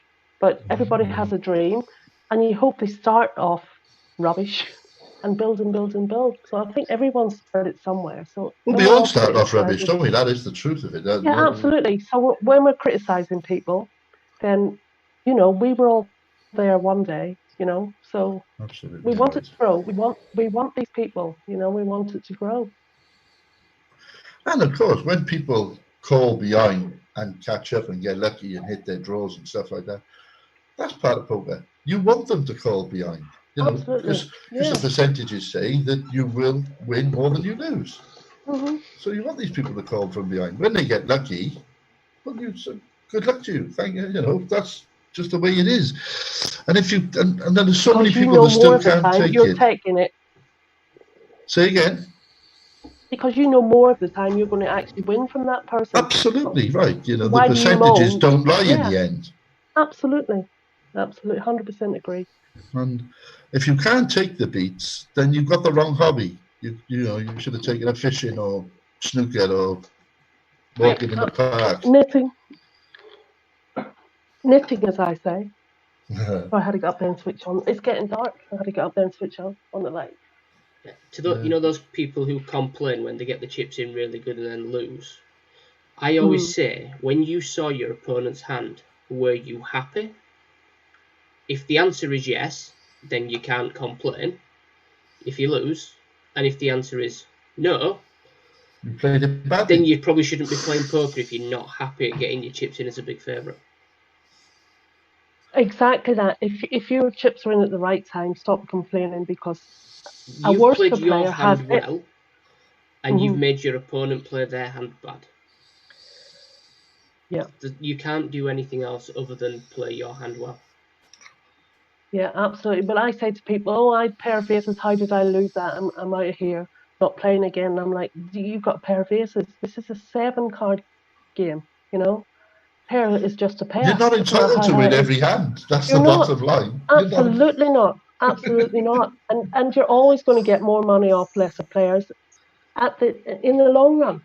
Yes. Anyway, I do it. I scream about my beats or my whatever, but I'm not even going to say that even bad play from the other person. I'm saying when I'm like frustrated, it's about my luck at the time. That's how I feel. It's like, fuck, this is my, oh, did I swear? This is my luck. This is my fucking luck. So I'm not putting another player down for playing the hand they paid to get in. They're entitled to do it their way. Not everyone's going to be the same as you have. Yeah, absolutely. They're not going to be at any certain standard or place. So every now and then they're going to like smash it in there. They're going to take it. They're going to actually take you out of a game and stuff like that because they're that bad, you know. But in the long run, it sounds like you're talking about me, you guys. Are you talking about me here? John, you've done final table in the World Series of Poker. Okay, nobody wins a tournament or goes deep in a tournament or wins a little bit of luck. Everybody gets a bit of luck. And the way I do to be honest, I didn't know what I say. I'm only joking. But I don't even remember you. No, the way I describe it is this, you know, the best players in poker, you can't eradicate luck out of poker. You just can't. But the best players narrow it down. They marginalise it better than your average player. And that's the only thing you can do. But you're never going to eradicate it. Yeah, I mean, the fact is, when you're playing in a tournament, obviously when you've got the antes and when you've got the blinds coming up, you can't always wait for a spot where you're going to be the favourite because it's just not possible. You're going to have no chips left if you're waiting for that spot. No, this structure we got tonight is good. You don't have to get funky at all. You can just play straight almost, really. You know, but when the antes come piling in and you're getting towards the end of the game, we'll be talking about the bronze final last week, and you know, it takes the poker away. And that's fine because either way, the game has to come to an end. You know, you've got to find a way to finish the game. And so, you know, you have an element of sort of luck towards the end of most tournaments. I think it's quite a heavy structure in my opinion because we're on level 9 and we've got 2 out. So it could be really long drawn out. And I think... But I think, when are we due another break? Well, I don't know what the time is. About 30 minutes for a minute. Yeah, you'll probably find that in the next, we're going to lose players in the next half hour anyway. But the next level, at the next session, we'll see dropping like flies. I still think we'll have a final table by 11 o'clock or just about. Yeah. And we've got an all-in and a call here now. Oh, Lucy just doubles up Cody Wagner. I don't know him. He's an APAC player, Cody Wagner. He plays a lot of mixed games as well. I know that he. I might know his face. I may know his face. He's at a WSOP final table in 2-7 triple draw. Really? Yeah, and he did all right. I tried to understand that 2-7. It's a great game, 2-7 triple draw. It's awesome. I watched a video online the other day of them talking about this video. It was possibly the most unlucky run out ever. Oh, I still couldn't work it out. That video, it is like, without a doubt, the most unlucky hand that's ever happened in any form of poker ever. It was like 0.2% chance or something like that. Really? Where's the link? Show us the link. I'll try and find it, but it had to be 2 specific cards which had to come in that exact order. That's I like just talking didn't about understand it. Captain I'm going to have to learn a little bit about this 2-7 So because I just didn't like have just like considering like all the cards obviously that was remaining in the deck, it had to come that specific 5 followed by that specific 2 in that order. That was the only way it was going to happen. I've got to be honest, I've never heard of it. Give me a quick summary. You've essentially got to make the worst hand possible. So the nuts is Oh my you've God. got 5 cards. So the nuts is 2, 3, 4, 5, 7 because it's not a straight and it's Is the that not lowest like hand that you can Rad? possibly have. It probably got some similarities, but in 2-7 triple draw, so you've got 3 draws. So Lucy's all in. Oh yeah. Oh, Lucy's all in. See what happens here. Sorry, I didn't mean to interrupt you. Yeah, don't worry. Good luck, Lucy. Well, Liam seems to be having a think. No, he's folded. Yeah, so you've got your 5 cards to start with, and you've got to make it the worst hand possible. So you've got 3 draws. So obviously you can throw away as many cards as you want, or you can just stand pat and basically check. There's a round of betting like on all 3 streets. So if you start off with something like your first 5 cards are like ace, king, king, queen, that's pretty useless. You've got high cards, you've got pairs. It's not looking good. So you'd either just fold that hand, or you could take a gamble and just throw all of them away. You're looking for the worst cards that you can possibly get. So it's. I mean, I'm not really that great at it or anything like that. So you've got when it comes. I to know I things would like, be good at that because I always have the fucking worst hand ever. exactly. Yeah, you should take it up then. Yeah. If you're constantly getting dealt 2, 3, 2, 7 things like that, then that's the game for you. John Murray, in his usual wit, has just commented on the feed. It's so inspiring to hear these philosophical players who are so unfazed by bad beats. I think we might be fronting a bit there. Well, I've got to be fair to John. His demeanour doesn't change up or down, does it? I've sat at a table with him many times, and I know he likes to chat and try and get some, get some sort of insight into the way you're thinking. But he's always his demeanour doesn't change a lot. I've never managed to pick up a tell from John. All right, I have. Have you? But I'll tell you a quick story. You know Mick McCluskey, the famous Irish Yes, player? I've been on the same table as Mick a couple of times. Yeah, so I'm captain Northern Ireland, got Mick, blah, blah, blah. John was in the Southern Ireland team and whatever. Anyway, John took Mick out. John had J4, I believe, and Mick had KK. And we were like, who is that? Can I say the C word? No, I won't say it. With J4, blah, blah, blah. Such bad play, la, la, la. So slayed it the hell out of him, nemesis. He ended up driving him home the next day. It was hilarious. Really? It was hilarious. Wow. John does play strange cards, but he seems to do well with what he does. It's like poker for all of us. He's a very good player. And Yeah. I'm not going to say any more. If he's listening, I don't want to blow up his backside.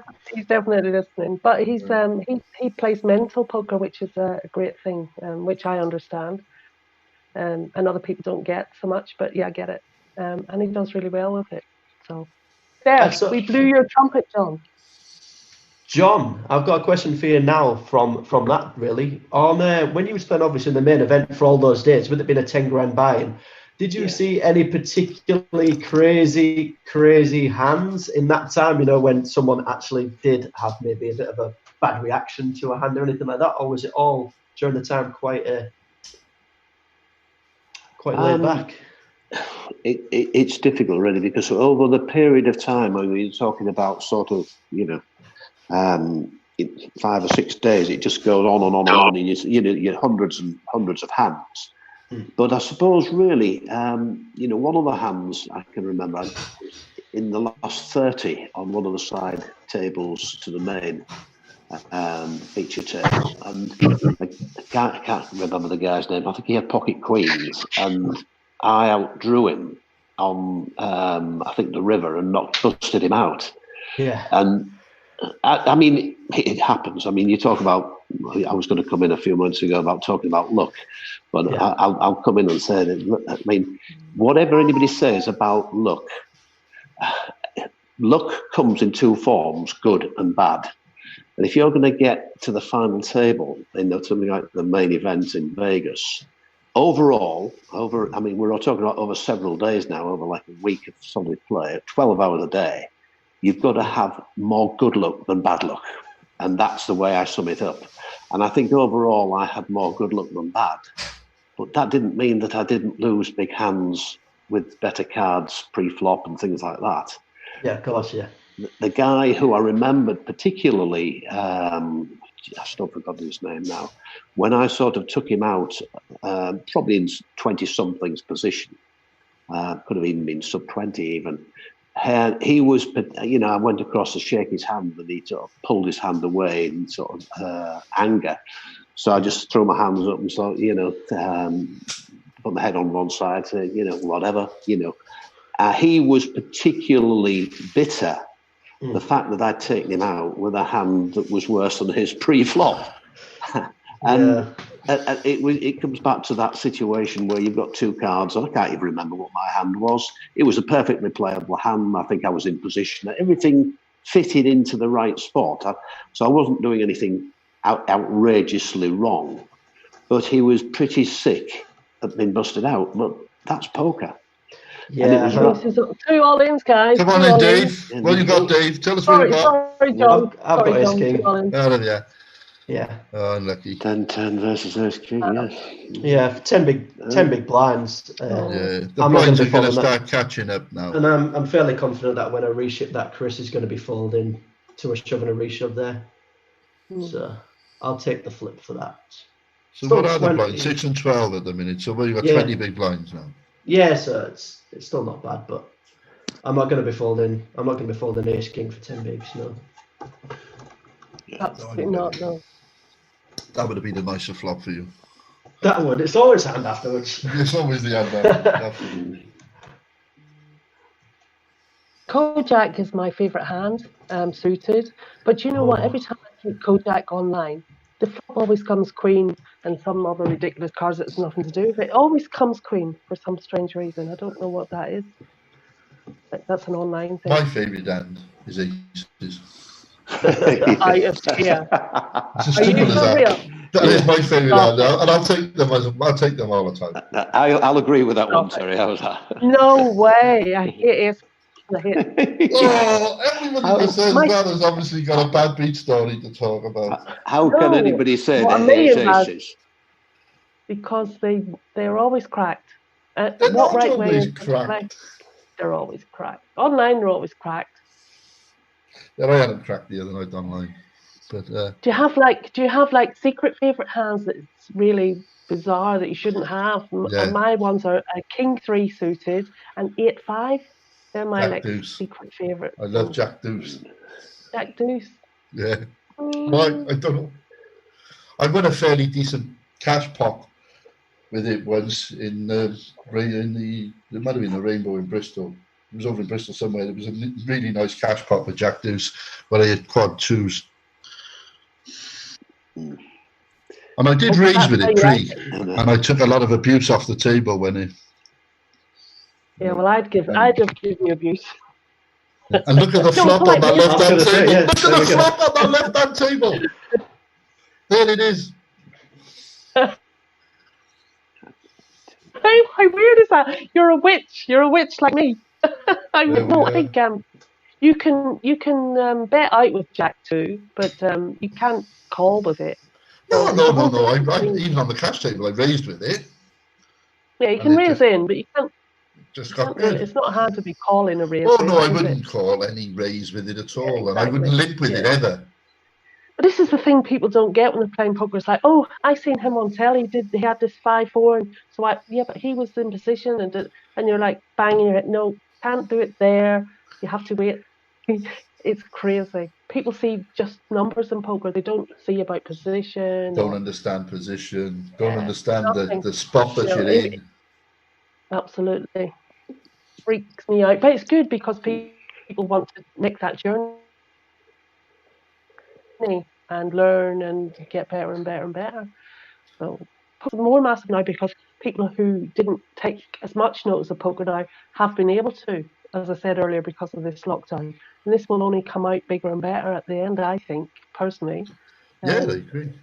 Lots of people who wouldn't have been in the LPPL now are in it because, they've got time to take the time and do it. And now they've got the interest. This will drive them forward. And I think it's. I've never been an online player ever until this lockdown. Never Well, been that's an what I online mean. player. That's what I mean.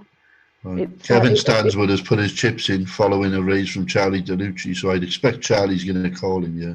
Yeah, after Is this raising for another that, he has to dinner? call. Oh, he's walked Oh straight my into God! aces. Let's talk about aces as well. It's not shut up, you Look. witches. And they are, look there, look, Ange, they God. weren't cracked. They And weren't cracked. we've also got a shove on our table, which has pretty much got to be called. At Can't this fold point, that, surely. can't fold. Oh, Oh and he my had God, aces. this is my guy. And aces again. Aces again. Oh my God. Oh, unlucky Chris. Chris is AR. And they weren't cracked again there. That's twice in a half a minute they were held up. Let's stop talking about it because it's putting the numbers up. Everything we say, it's just appearing on there. It's spooky. Oh, that's AR. He's AR, so that's one of my boys out on Thursday. So we've got 3 left. Oh, damn it. Unlucky, Chris. I'm going to have to type that somewhere. Well, the only player we've got left is Tom, and I don't know how he's doing. How is he doing at the moment? Is he still there? Tom who? Tom who? Yeah, Tom who? It would have been nice to have had all 4 tables up at the same time, you know. Unfortunately, We had that. We had 4 tables up last week. It's really Too difficult small. to watch. It was really difficult to watch. Yeah, it is. Beg your pardon. It's a lot easier to just I didn't know watch you it did it last week. You know what? I'm sitting trying to scroll down on this link thing instead of going to. Oh my God. Go to my own thing. Where my people are now. So we've got 3 left. Can you put the leaderboard up, Duane, please, a sec, just to see I'll just put chip leaders up again. where we are with that. Yeah, that's what because I was scrolling it and I didn't know I didn't have control of it. It's like, oh my God. Also, Gail is now chip leader. Gail So Carberry. Darren's 5th. And Dennis is 8th. And Tom who is 13th. Tom who? Mm-hmm. Oh, no other. Or not Dennis Lee, he's 10th. So I've got 2 Dennises, but one's Lee and one's Dennis. Oh, there's a bit of credit coming in here. I don't know who it's for, but it's from FK, Graham Thompson. At least there's some proper poker talk on this stream. Okay. Well, there is. Nice of him to say. Thank you for that, FK. So we've had some bragging on this stream too. We've got 3 AR on the top 10. So our last 3 are in the top 10. So is that on your AR chat room? Yeah. No, it's here in the. What am I chatting? Oh no, Dennis has gone. I keep calling him Dennis. It's Lee Dennis. He's 11th now. So all of my lot are in the top 10, top 11. I'm just bragging here. I'm just bragging. No, you carry on. Oh, Lucy just picked up a nice little pot there. She takes that off Darren. What happened there? Was it ace queen against ace 10? I think I saw on an ace side board. I should be able to see in the replayer because I'm on that table. No, it was split pot. The board was king 3-3, king 3. I was going to say because I haven't. I just saw the whole cards. Yeah, so it's ace 10, ace 8 on a full house on the board. Oh, you've got that wrong. I said ace queen, ace 10. Almost. This is why we don't have 4 tables up. Yeah, well, exactly. It was hard enough to see these. Lucy's definitely one of the favourites. She's been really strong through this whole thing. So I knew her name before, but not really. She's really shown herself to be great among this. Although she made a call the other night. I think she's king 2, and she had about 8k left, and she made some call that was like I didn't agree with, but I think she's a really strong player. And it's nice for Lucy. She doesn't get to play so often when it's live. No, I think excellent. She walks around the APAT room with a clipboard. Yeah, I think she's great.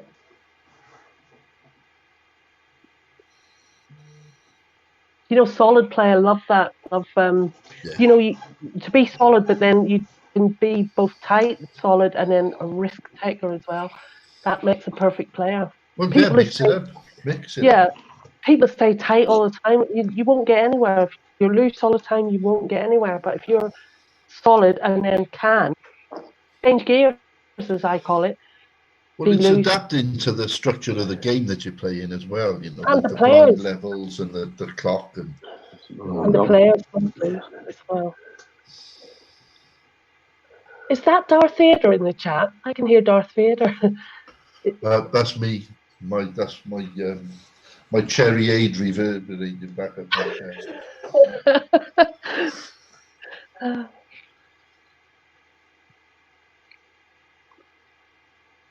By the time we hit the next break, my dinner should be ready, so I'll eat my dinner during the next break.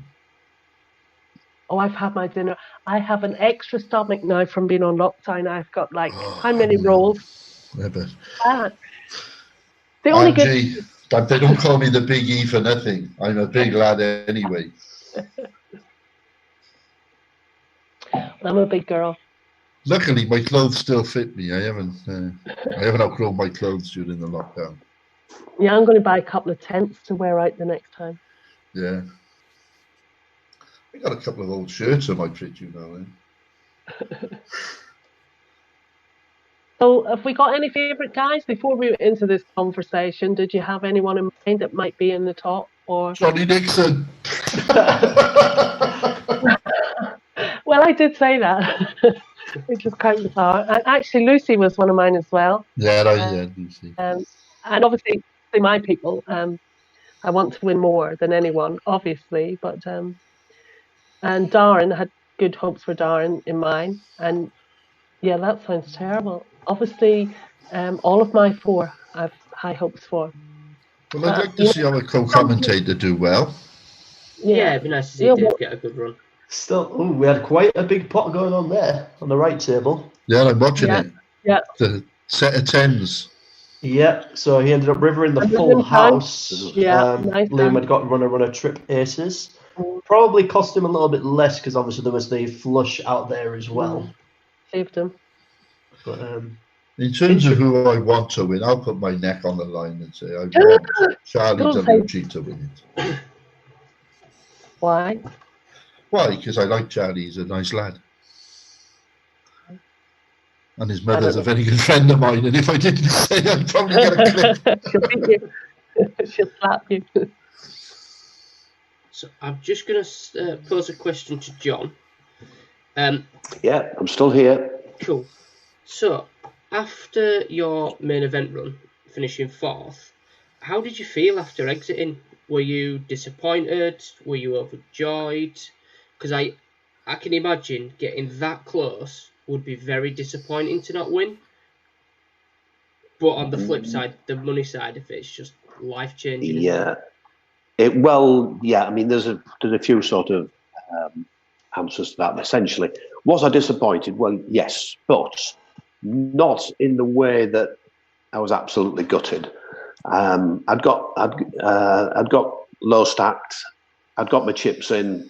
I think it was Jack 9 or something like that, and it didn't pan out. So I was knocked out 4. But I had actually got, after that big bad beat with the eventual winner, I'd gone from being chip leader down to 8th place. So I crawled back from 8th place to 4th.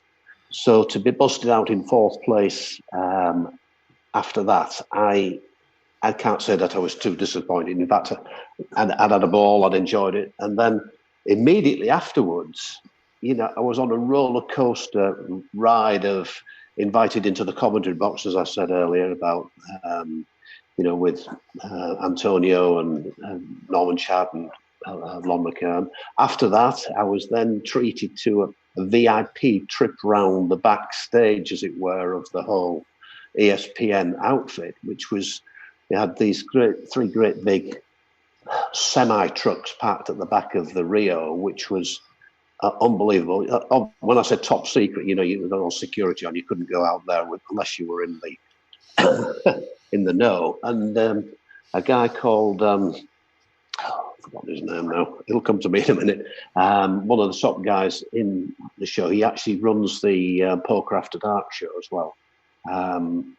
It's Maury. Yeah, Maury they call him.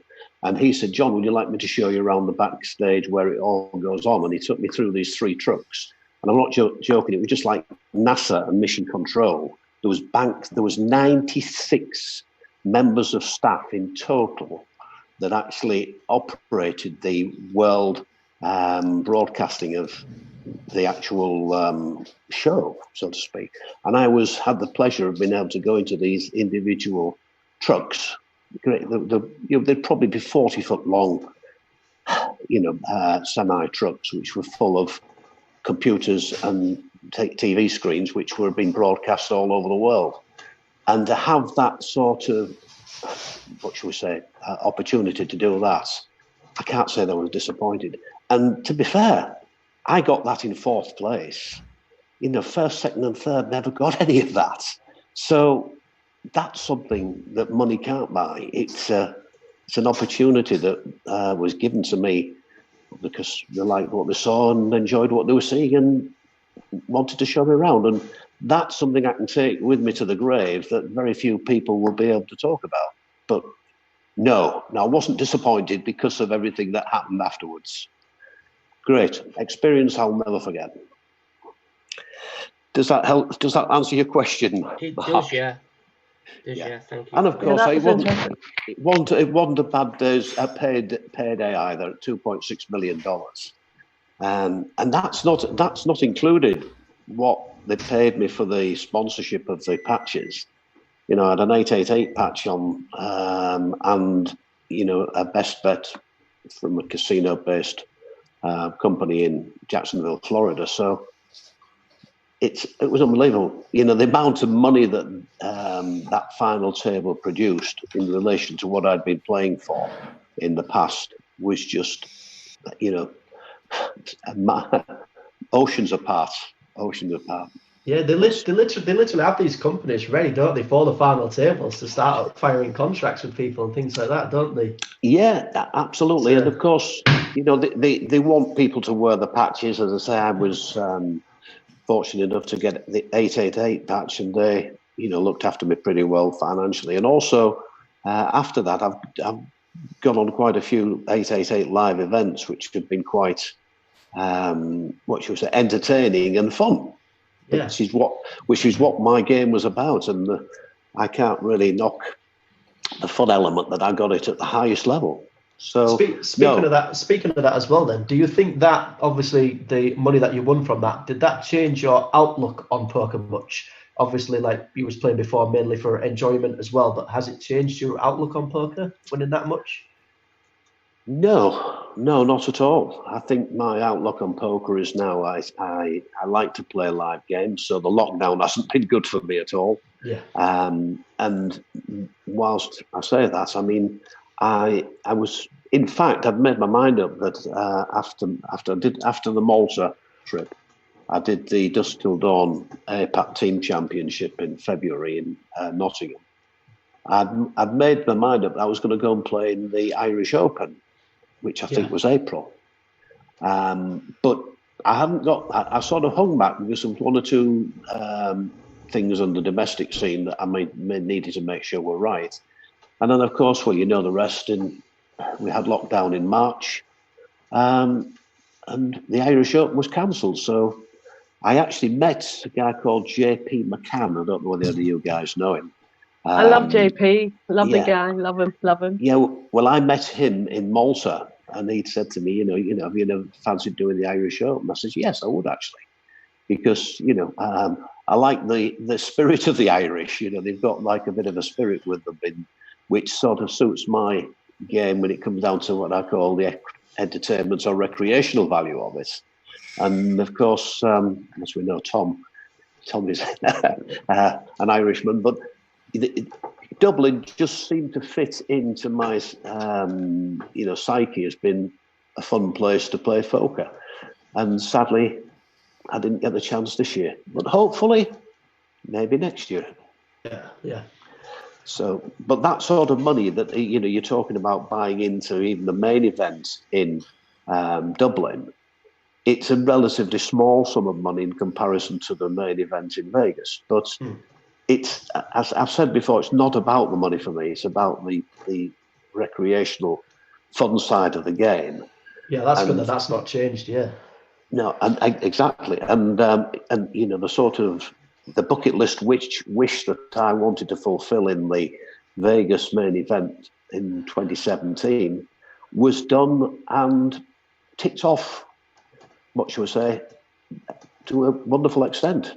I mean, I've said many times to many people, you know, my aim, you know, was to try and get in the top 1,000. If I could get in the top 1,000, I'd get $15,000, which would repay my buy-in and pay my expenses, and I'd have had fun.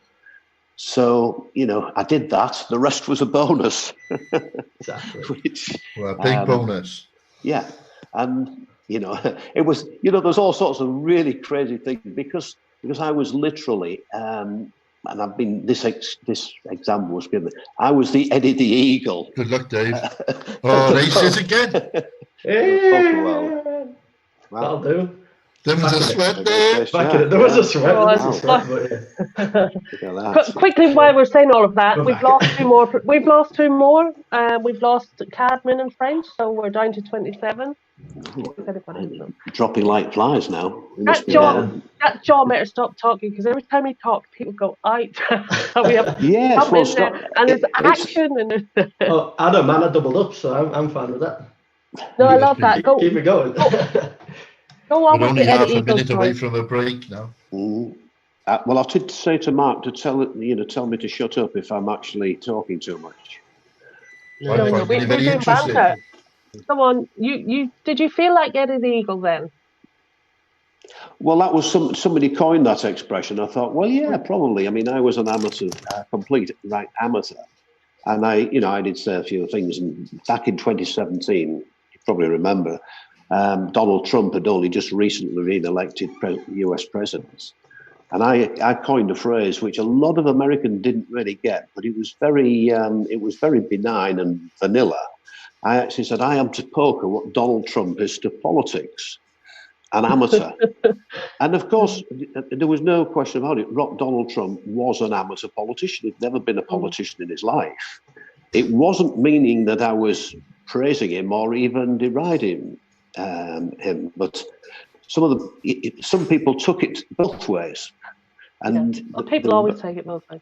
Yeah, they were quite polarised at that time, you know. So try not to bring politics into poker.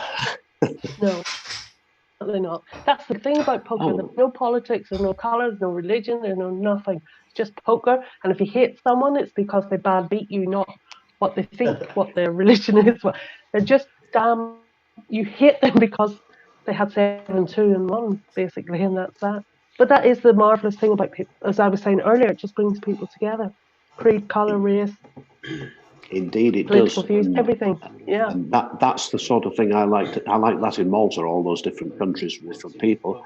And I guess it would be a similar thing in Dublin. I was rather sort of looking forward to that sort of fun side. Yeah. Have you played in Dublin then, Angie? Yes, I have. A few times, no doubt. So yeah, maybe next year, all being well. Yeah. So did you say you don't fly now then? Did you say you don't fly? I will fly. I feel like I will fly. I was just going to ask you that Malta thing. What did you think about Stripgate? About what, sorry? The dealers stripping. Wasn't that Malta? Oh no, that wasn't on the Battle of Malta. There was another one. Oh yeah, it was the one before that. Yeah. Sorry, when you just said Malta, yeah. Okay. Yeah, it wasn't. It was the one before. Yeah. Okay. Did you have an opinion on that? Do you think that what dealer stripping? Yes.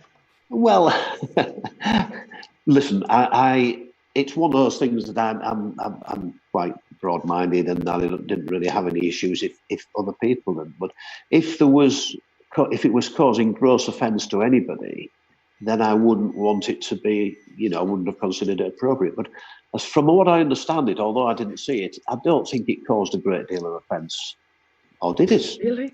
It really did. It was all over the place. All right. I find it offensive. Not because I find it offensive that dealers strip. If they want to strip. But don't do it in a ladies' tournament because they turned that into a hen party, as far as I'm concerned. So Really? Women aren't taken seriously. So if you're having strip dealers for females, then it's just a hen party, isn't it? So what were women like? Oh, strip dealers. But if they had a strip dealers the whole show, And I'm all for it. Have it. Let's have strip dealers get naked if you like, but don't do it on ladies only tournament because it belittles women. I think, and I'm not. Oh, right. Yeah. So Far that was from it. that was when you went last year, was it? No, I Angie? didn't go. But Oh yeah, so I saw a lot of the comments about there was that when that was so going on. many It was, comments about it. strange, And Malta apologised and whatever. But I'm not a prude. Like, get naked. If you want to get naked, it's good. But I thought it was sending out a bad signal to put it on the ladies. Well, I think a bad signal probably. ladies tournament anyway. But putting in strip dealers on a ladies tournament was like, yeah, for me. I don't know how correct it was, but I'm sure I read something about some of these dealers not even being told about that until they arrived. Yeah, exactly. So and they get paid for to do it. Yeah. Because a lot of these dealers, these tournaments, they're freelance dealers, aren't they? They don't work for any specific card rooms. They just like travel around when there's an event that's going on. So but you can't blame the dealers. No, they're going to say, right, there's a few bucks, that go and do it. All right, then I'll go and do it. If they had anything, they could just not do it, I guess. Anyway, I think it'd be a fun thing to have, like, the dealers were paid. I'm just going to say, guys, I'm just going to take a bathroom break. I'll be back in 5 minutes, okay? Yeah, no problem, John. Right, okay. Yeah, from what I understand, those dealers in that event were paid a few extra euros per hour. Yeah. But did they have a choice to do it? They had a choice. From what I understand, and if they said no, then they just dealt different events. Right. I guess. So say like 100 dealers come in for a night's work, right? They're going to say, okay, we've got a ladies' tournament over there, we've got this over there. Which one of yous are going to agree to do strip to the whatever and deal the ladies? There's a few more bucks in it for you. Who's going to do it? So the choice was there, as in nobody's forcing anyone to sit down, but then you have to rotate dealers. But they could have anyway. I'm getting into the complex of it all. I don't think it was as a lot of people were saying they were forced to do it and this, that, and the other. Yeah, that's what I couldn't tell from some of the comments that. I think they had a choice. And I think that this is how it is. On the night that you came in, yes, we didn't hear it till last minute, but here we are. Because they've got to take the clothes off. They've got to strip down. Nobody's stripping them down. Nobody's forcing them. So they decided to do it for a few more bucks. But it's still controversial, so it's probably not a good thing to talk about on stream. But I don't mind it. I really don't. I don't want to see topless women. I don't want to see any of that distracting from poker. I think it takes away the whole sort of professionalism of it. It made me feel uncomfortable to watch the whole thing. But I wouldn't have felt uncomfortable if they just had done topless dealers. You know, it's like going to Hawaii and everyone's got grass skirts on but no tops. You're in Hawaii. If everyone had the dealers with no tops on, that's fine. But to like just put it to the female thing, it was a bit. So it made me cringe. Literally, it made me cringe. And I think it put poker back, women in poker back, 10 years. Of 10 years, 100 years. So yeah, I didn't agree with it. But I just think they didn't think it out very well to begin with. I think they didn't at all, but I think they think that they were doing a good thing because they think, oh, there's a load of women, there's a women's competition coming, what would they like? Let's please them. So I think they thought that they were pleasing the women in poker. Yeah, probably with good intentions, just not. Yeah, absolutely good intentions, and I see that. That's why I can't criticise them. But for the likes of me, who's been playing my whole life, it's like, how do you come back from that? You know, if people look at me as a female at hen parties and not as a poker player, then I think it takes me back, puts the whole game back years and years and years. And this woman in poker thing, it's the whole concept of it freaks me out because they're trying to be accepted, yet they're trying to be separated, put on a different table than men. So they're defeating the purpose. They're not building on it. So let's not go into this. I'd be stoned later for saying bad things. But I think it's put poker back years for having women on the games. We're poker players. There's no sex in poker. We don't need muscles. We don't need whatever. We don't need our own tables. You know, you're dividing. The women in poker are dividing poker, making men think differently.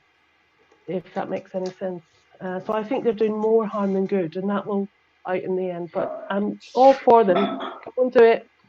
Get on with it. Let's see how it pans out. But for me, it's a no-no. Excuse me, I'm just going to disappear for a minute. I'm going to eat my dinner, and I'll be back in about 10 minutes. Dinner at 10 o'clock. Well, there's no set times for anything. You're right, exactly right. It's my whole life. Here we've got an all-in from Liam Pickering. It's Lucy's probably going to have to call. She's raised up under the gun to 2.5. She's raised 2.5 big blinds. He's all in for 4.3 big blinds. He must have a monster because he knows she has to call. He must have a monster. He did just lose a ton though, didn't he? Cody shoved pocket kings. He called it. And she's raised under the gun. I presume she's got a monster too. Yeah, so she did. Yeah. Did we lose Liam? Yeah. Bye, Liam. I'll be back in 10. I think in this next 15-20 minutes it's going to go crazy. Yeah, definitely. I mean, even like Cody, after just doubling up, he's got nine big blinds. I've only got 15 big blinds, and I'm 17th. So there's going to be a lot of people I've got shoving stacks at the moment. Yeah, because at the end of the day, you've got to go a bit mental in the next half because there's no prize for second here. So exactly, yeah, it's winner takes all.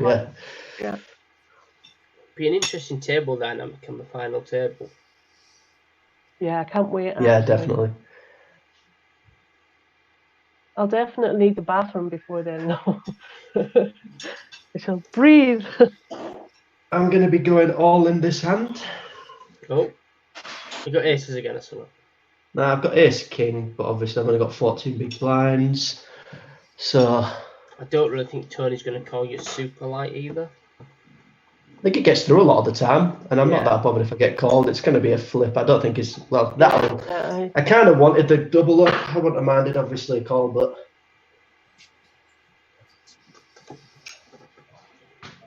would you have complained about the 3-outer? I can't do anything else once I've gone all in. That's it. I don't have any other power after that. It's strange how in that position, probably a much more stack than you would have called it if they had anything. But that his stack can afford to call you. Yeah, it was still like almost 50% of his chips. Yeah, so absolutely. it depends on what type of hand that he was raising under the gun with. Like if he was raising with obviously the top end of his holdings, it's straightforward enough. But if he was raising with the hand that could have been totally dominated, like might have been raising with an ace-10 suited, possibly like an ace-jack, king-queen suited type hand, or maybe a medium pocket pair like pocket sixes, pocket sevens, where a lot of the time you're going to be in pretty bad shape for half of your chips. Yeah, absolutely. And he's too far ahead to be like chopping him down, you know? Yeah, exactly. It's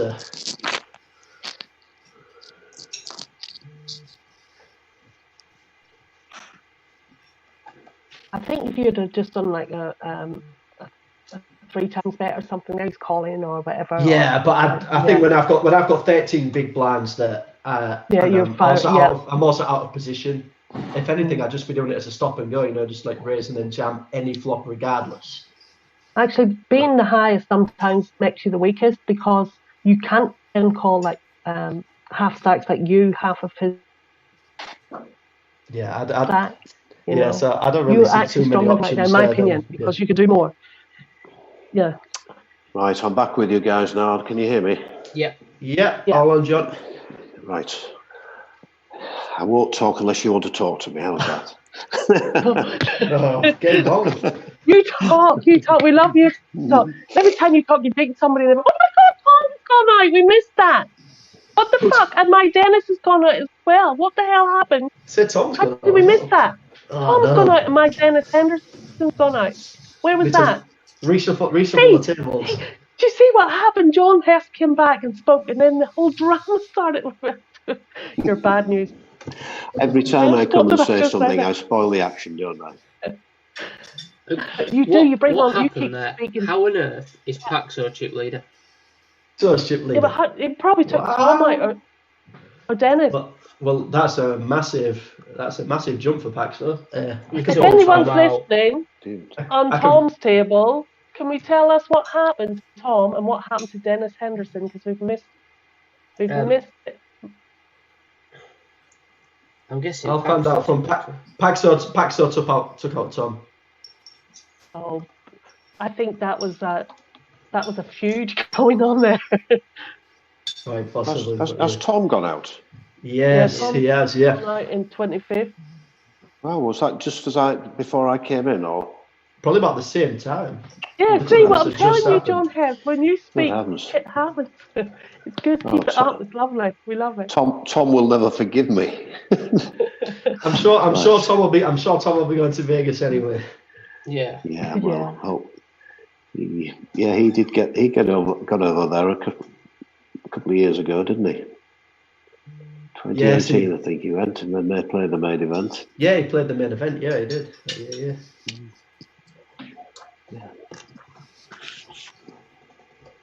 I was there cheering him on. Sorry? He's just saying KF started that. What's he saying in chat? So is Angie in favour of it or not? In favour of what? I think that was topless dealers. Oh, he took them both out. Oh, thanks, Tom. So Dennis is on the same table as Tom, obviously. The tables won't come up for me for some reason. I get to watch them live. I click in, but it's not happening. So John Murray, so is Angie in favour of it or not? In favour of what? I think he posted that when you were having the discussion about topless dealers at Malta. Oh, okay. I've just got my thing back up again, and I brought another laptop so I can watch the chat on the side. There we go. Tom went all in with 11 big blinds with pocket threes, Paxard pocket queens, and also ace king called. So my guy was ace king. Oh, okay. Yeah, Dennis was ace king. Yeah, so it'll have been two players with one hand. Good game, Dennis. Next time, there's loads more opportunities. The thing about this is every single week. I mean, where else can you win a Vegas package every single week? Amazing. Exactly, yeah. And there's still chances this weekend. Still plenty of chances this weekend to qualify for next week. You've still got the player of the day tomorrow. You've still got. There was a 10 actually, there's one tonight, 10 o'clock game tonight, which I'm going to late register into that because the late registration's still open until 10:40. Brilliant. I didn't even miss my own game tonight, Angie's room. Should have 40 minutes late reg in the deep stack. Yeah, still 29 minutes. Yeah, but come on, how amazing is this?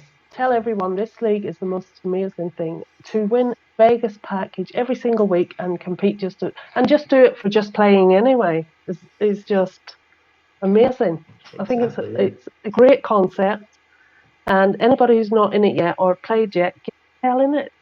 You know, it's like a chance of a lifetime. I mean, my guys were having butterflies because they were like 32 to 1 to get into like win a Vegas package. It's like once in a lifetime chance. Well, it's not, because you can do it every single week.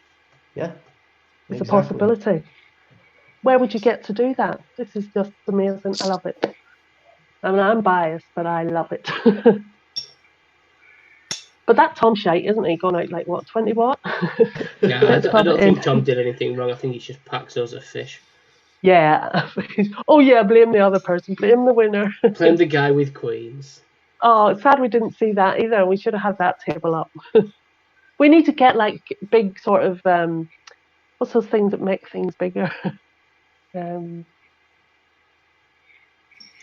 don't think we can say that on stream. I just put my hand over my eyes. I can't even see the microscope thing. What's the thing Sherlock Holmes held? All right, shut up. I will. But yeah, anyway, it's sad. Thomas.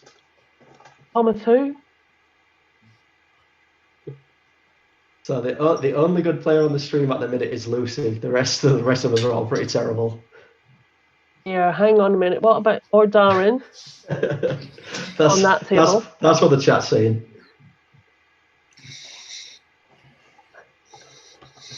What? Hang on, let me read the chat. Catch up.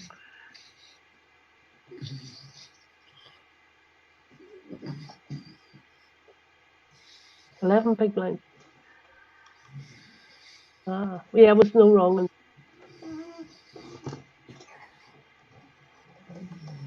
Yeah, so Tom actually didn't even bust Yeah, he out of played that it hand well. with the threes. He was still left in. Yeah.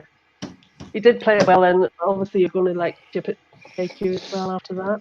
We've just seen Chris all get taken out, shoved all in with ace 2, called by Gail with ace king. She's now one of the chip leaders. We're ignoring Checking that, the Tom. They said, who's that, Graham Thomas? We were ignoring Tom's comments there, Graham. We were ignoring it. How come we didn't get a 5-minute break? Did I miss that? Yeah, we did, yeah. You were talking about topless dealers throughout it all, I believe. See, that would put anyone off, right? I'm off for a 5-minute break. Don't say anything till I come back. It'll be final table by then. Yeah, we've lost 4 in the last 15 minutes. After losing 5 in 2 hours. Definitely getting to that stage now. The blinds have just gone up again. So what is average stack at the minute is 69,000. So average stack is still less than 20 big blinds. So that's not bad, actually, I suppose. No, but it's definitely going to be generating quite a bit of action. As I said, there's no reason to be laddering in this tournament. You don't get anything for final table. You don't get anything for.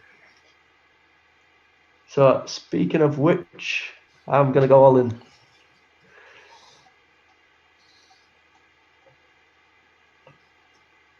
I've got ace queen here, 10 bigs.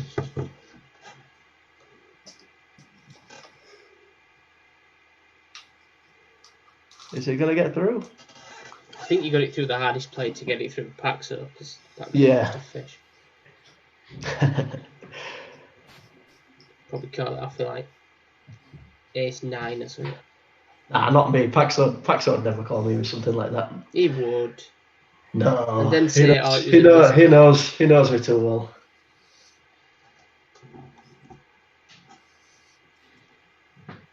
Are you calling here, or are you just... If Lucy folds, yes, I am calling. Okay. I couldn't fold that for 7 big blinds of ace jack. Yeah, I'd have called there as well. Yeah, you have to. Again, if Lucy had called, I wouldn't have. So we lost Christopher Orr as well then? Yeah, he shoved all in with ace 2 into ace king, I think it was. He shoved with ace 2. What was his numbers? What stack? I didn't actually see what his stack was. No, didn't actually see.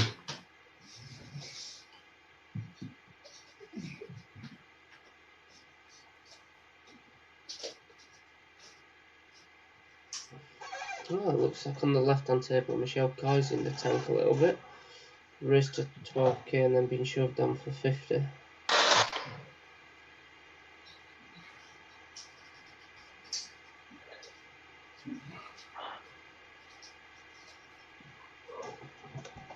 And now Robert Law's gone.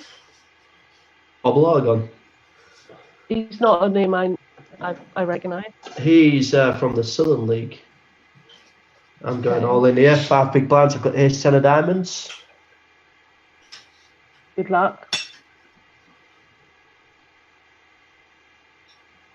On the cut-off, it's a good, strong position. No other option. Ace 10 suited there. Yeah. So, just for people watching, if you have any questions you'd like us to post to John Hesp, just pop them in the chat and we will get through as many of them as we can.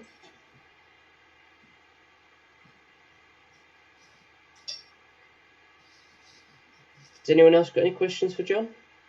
Dave, Terry? They're sick of hearing my voice, Mark. I don't think they are. Yeah, I've got one.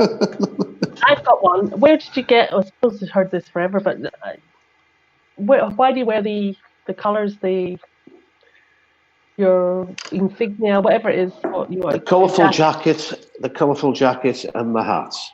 Mm-hmm. Well, the separate things actually, but the colourful jacket came very briefly from a friend of mine who learned that I was going to Vegas back in 2017 and offered to loan me his jacket and some shirts as a lucky charm, as I'd actually complimented him on wearing them on an early occasion when we'd been to Vegas ourselves. A few of the lads had been the previous November, and he'd been wearing these. I said, I liked his outfit, and I said it was very in keeping with the Vegas theme. So it was only the day before I was due to fly to Vegas that he actually called me and said, would I like to borrow them to go? So I said, why not? And he brought them actually onto my place of work and handed them over on a hanger, all nicely cleaned and laundered, and he said, just promised me that you'll wear them. And that was it. I wore them. So it became part of my signature attire. But yeah, this is what I was going to say. A little bit like luck at poker. Do you think that actually wearing them at the time, this has become you're more recognizable now? That this was such a lucky thing for you that you wore those things, because maybe people wouldn't recognize you at all now without them. Well, I think probably an answer to the question was I said I would wear them. He basically asked me to promise that I would wear them, and I said yes, I would. And in wearing them, it was a fun outfit, very much fitted the Vegas theme. And even prior to getting as deep as I did, final tabling, even in the early rounds, people were sort of commenting on, "Hey, love your jacket," look, yeah, great jacket, that sort of thing. And the fun element was there from the beginning. And to some extent, that outfit also probably had a part to play in my own demeanour and, to some extent, the way I was playing. So, yeah, it's become my sort of almost alter ego. Put the jacket and the hat on, and I get into my party fun mood, and that's me. Yeah, it's great. It's made a whole thing. The whole thing is put together with the win and those hat and the coat, whatever. I think it's made the whole person that you are, that everybody wants to. They want that character, if you like. It's like a brand, isn't it? Yes, absolutely. Yeah, well, had his friend not did that, it maybe wouldn't have been the same. It wouldn't have stood out. It wouldn't have been. You've been just someone else who won a couple of million at the World Series of Poker. Is what I'm saying. You're right. It just fitted into the exact theme that was been spun out. The fact that I was having so much fun, running as deep as what I did, far exceeding my wildest dreams with the depth to which I went, and the hat and the jacket were just adding to the fun side of it. And as you say, it has become part of my image. attire.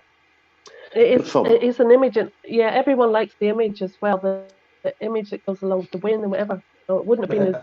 Especially something like the WSOP main event, where there's going to be a lot of neutral fans that are watching it, because once it gets down to the final table, obviously there's people that are going to be watching it all over the world. They all kind of want to side with someone, but they don't know any of these players. It's just,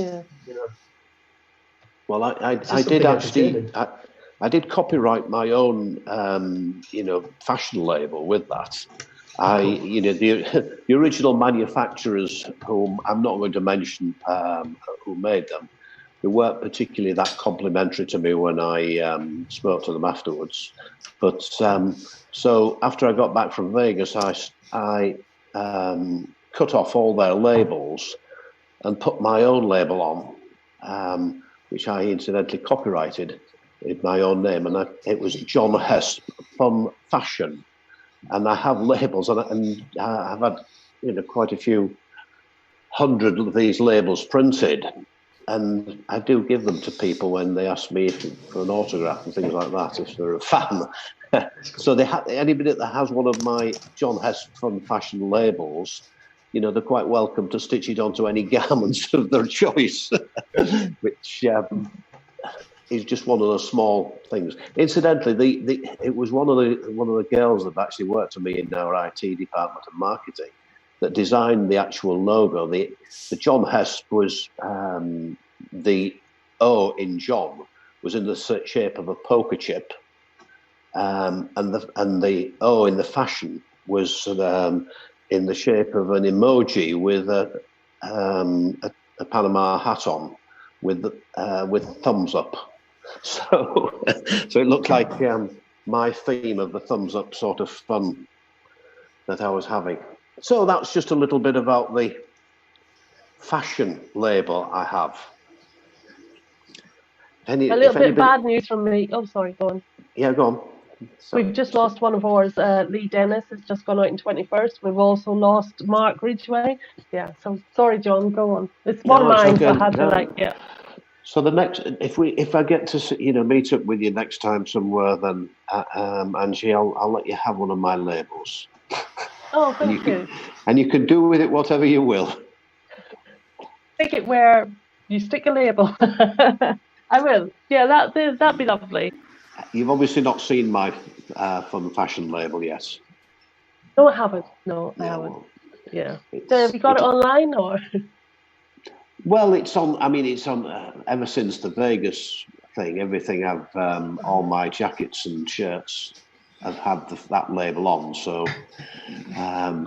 That's interesting. I'd like to see some of that. If you see any pictures of me post Vegas and zoom in on the label, you see it's my fun fashion label. Okay, but I'll have a look out for it. It's not intended to be a commercial enterprise. It's just, again, another extension of the fun side of poker. Yeah, absolutely. Yeah, I look forward to seeing that. I'm back. Oh, good. Yeah. Hi, Terry. Hi. Yeah, nice to see you back. Hear you back. Hear me back. I've just seen John Murray put in the chat as well. Any plans for playing the main event next year again, John? Well, I was going to go this year. I've made my mind up that I would go to Vegas again this year. But of course, again, everything's been cancelled. The doubling up, the Irish Open, everything. Well, the world is a different place, isn't it, to what it was 6 months ago? But yeah, I mean, God willing, if everything is, sort of, I won't say back to normal because I don't think we'll ever get back to the normal as we've known it. But if it's on next year, I think I'll have another go. Why not? That's good. I mean, fingers crossed. Obviously, if everything is still going ahead again, the LPPL trip next year is actually going to coincide with the main event because one person from LPPL is going to be playing in the main event as well. So obviously, there's going to be a bunch of us down there. Oh, did you ask? You're definitely going to be there then, Mark. That was me, Dave. Sorry. Dave, even sorry. Well, I'd like to think so. I've been there. Support there, Dave. I know, yeah. Just had such a bad hand on my big plan. It's unbelievable. But yeah, your voice has gone a little bit flat. You sound deflated. That's why I get sometimes when I'm playing poker and then going down. I'm so my voice drops a little bit. Yeah, I didn't even recognise you there. I can't even shove on the small line. Oh my God, he can't shove because he's too high. He can afford to call you whatever, even if he's 7-2, he's probably calling you there. So that's not. Yeah, so when I've got 8-3, you're in an unfortunate. I don't particularly like shoving. Position. I don't know our chip leader. Is he one of yours, Ange? No. Oh, okay. I've only 2 left in. Let me scroll. Yeah, Andrew Harper. I've not heard that name either. Darren. Actually. Yeah, I don't know him. Maybe he's just slipped in there. Got the password from somewhere. Yeah. Hang on, I've got Darren left. Oh no, I lost John and Lee in there, so I've just got Darren left. Darren. He hates me for not being able to play. Now? Yeah, Paxos. I see that he took a lot of tips from Tom. Yeah, it took him out in 2 hands. I've been watching the chat while I've been eating my dinner, so I've not sort of been up to what's going on. And there's a lot of chat about Viagra and Angie. What's going on there, Ange? What have I missed? Do we not want to go there again? What? I know nothing. That's the best, yeah. Plead the fifth. Always plead the fifth. I do. So, John, when you came back... Sorry. Mark Levette, he's a name I recognise for some reason. Mark Levette. He's got a lot of good results online. Yeah, he's gone now. John, I'm just going to ask you, when you came back and obviously started going back into card rooms in this country, everybody in the card room, in every card room in this country would have recognised you. Do you find that a hindrance, or do you like it, or are you quite indifferent to it?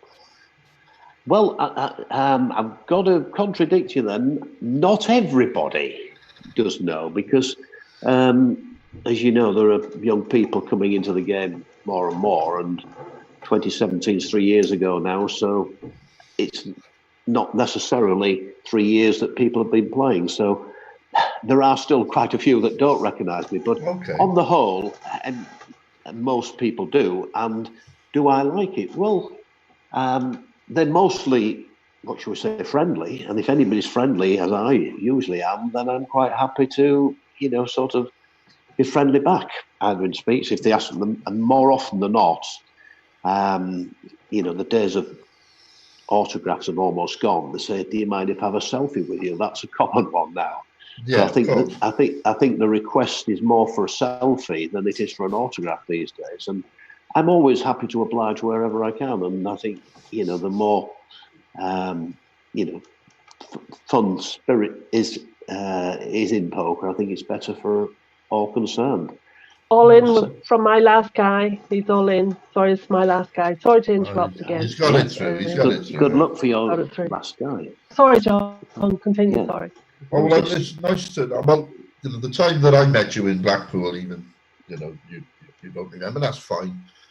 But we chatted out by the front door at the casino. We were chatting for 5 or 10 minutes, and you were very friendly to me. You gave me your time.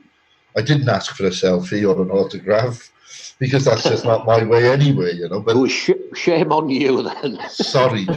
Well, it's just not. I would know. I if you look through my photo, the camera roll on my phone, there are no selfies on there. I just don't take them. It's just not my thing. Just kidding, Terry. Just kidding. But you were very friendly towards me, and I just wondered if you find that the normal. That people are friendly towards you. The poker community on the whole is quite friendly anyway. Absolutely. Listen, I try to be friendly to everybody, and do unto others as you would have them do unto you. That's my motto. And as I say, I mean, anybody who takes the game too seriously is probably not going to enjoy it as much as what I do. That's really what I would say. Fair enough. Yeah. And I know when we're talking about playing on the final table in Vegas, it's pretty serious. But I think, if you see any of the footage of me playing, especially the first 3 hands of the opening final table, it's quite explosive. And, Nobody had more fun than you, John, did they? No, well, like I said, I mean, what would I remember most about that final table, the first 3 hands of the final table were, so to speak, getting the show off to a bang. And I was told that, the actual ratings had actually considerably escalated, when I'd made the final table. But whether it was anything to do with me, I don't know. But I'm sure it was. I had that wonderful experience of having the guided back studio tour, as it were, of the mission control, as I call it. I think you got that story earlier, didn't you? Yes. But even when I actually went through the doors, because you had to be very quiet, because it was all saying, even the guys on the things were saying, the face was lighting up when they saw me in my jacket and hat, because they'd only been watching me a few minutes earlier on the screen. So I think when the boss took me through there, I think it was a bit of a treat for them, but not as much as it was for me. But of course, that jacket, whether it was intentional or not, was a very, very clever thing.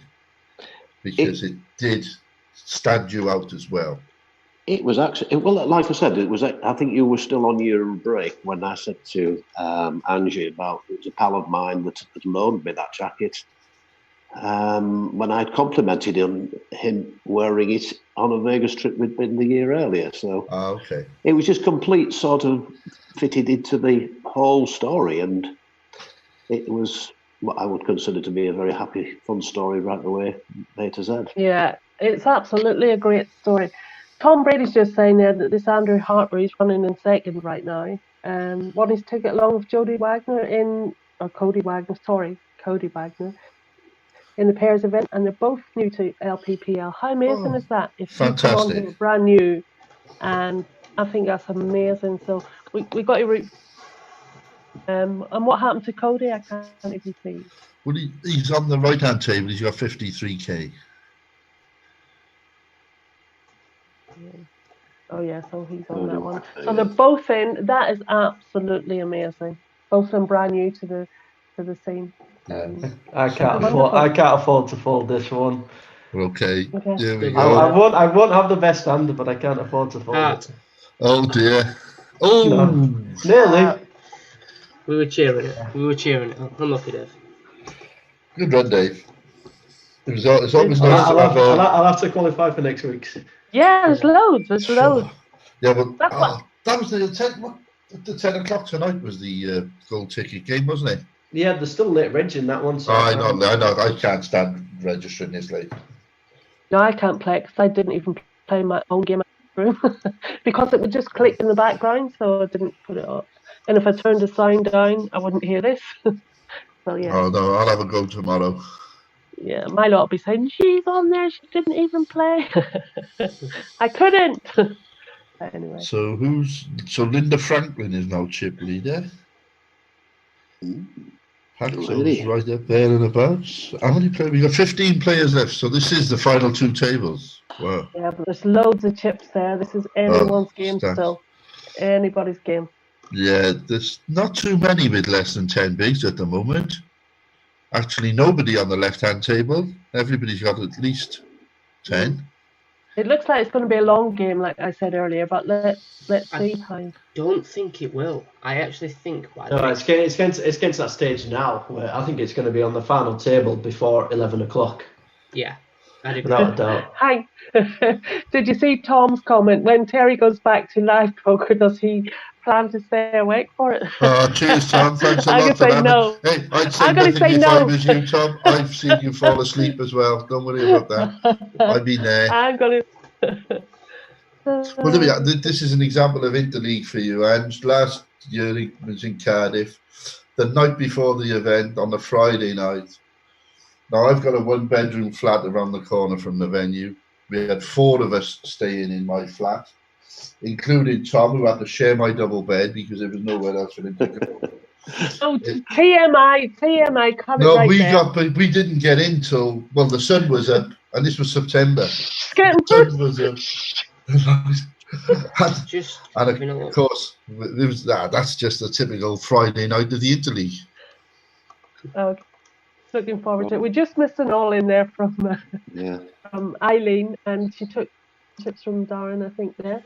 Yeah, I couldn't see what hand that he had because I think it was auto mucked, but I think he had like 2 big blinds to start the hand off with. I don't know if the big blind must have called as well, because I'm sure it went down to the river, which is a queen high board, and Eileen had queen 2. Yeah, look. I put my head down listening to Terry. Put my head in my I don't blame you. Too much information.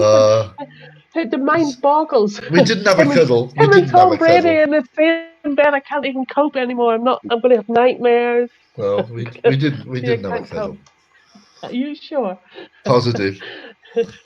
He's not my type. Oh dear, I can't do it. Oh God! See the divisions I'm having. It's just wrong. Well, that's your fault. It's not the mouth it comes out of. It's the mind it goes into. Yes, exactly. My mind's terrible. I love that. I love a girl with a bad mind. Oh dear. So how many have we got left now? We got 14. 14. Yeah, back to the poker. Back to the poker.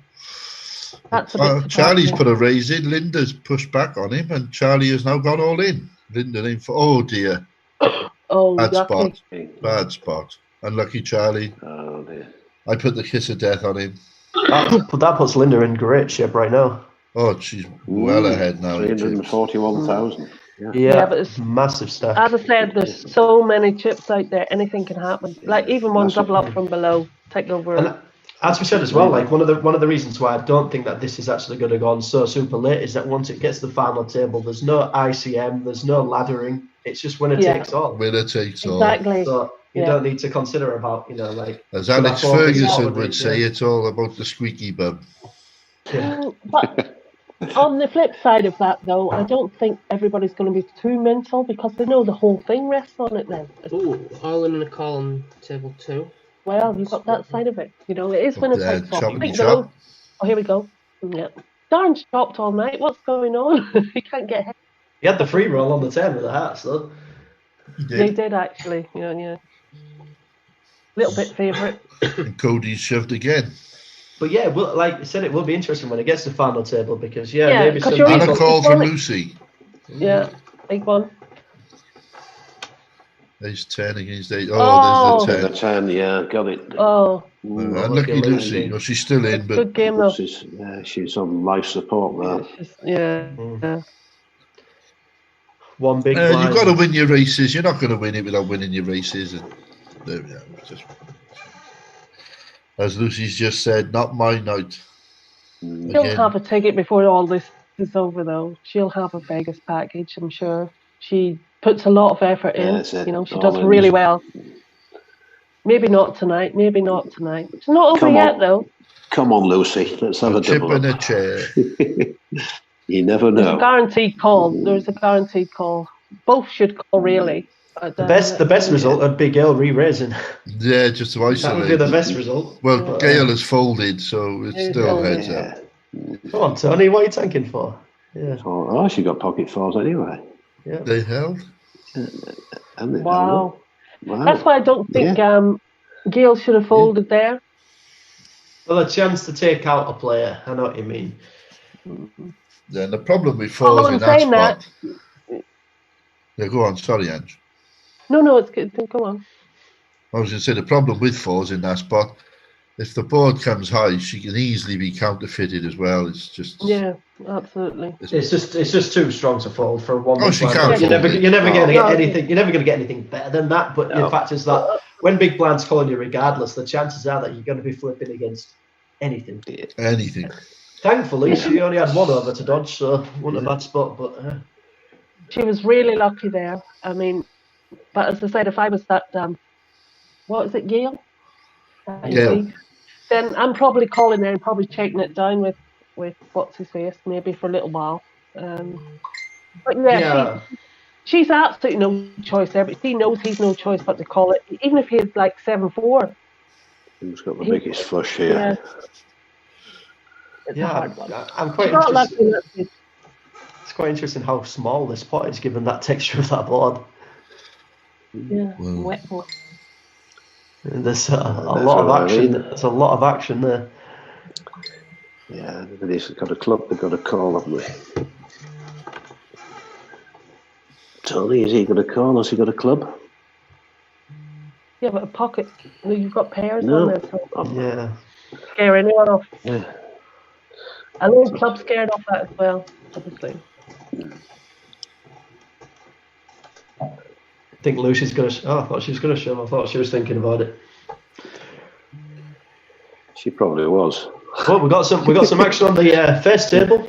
King Queen against Pocket Jacks. Jacks held up, Shelley. Jacks old. So that's Kevin Kev out. Yeah. That's another one now. My nemesis hand, Jack. Absolutely hate it. And I said it 100 years ago before people even knew Jack was the worst hand on the planet. I agree with you. I don't like Jack. Of course, being a Cardiff City fan, this is a football analogy.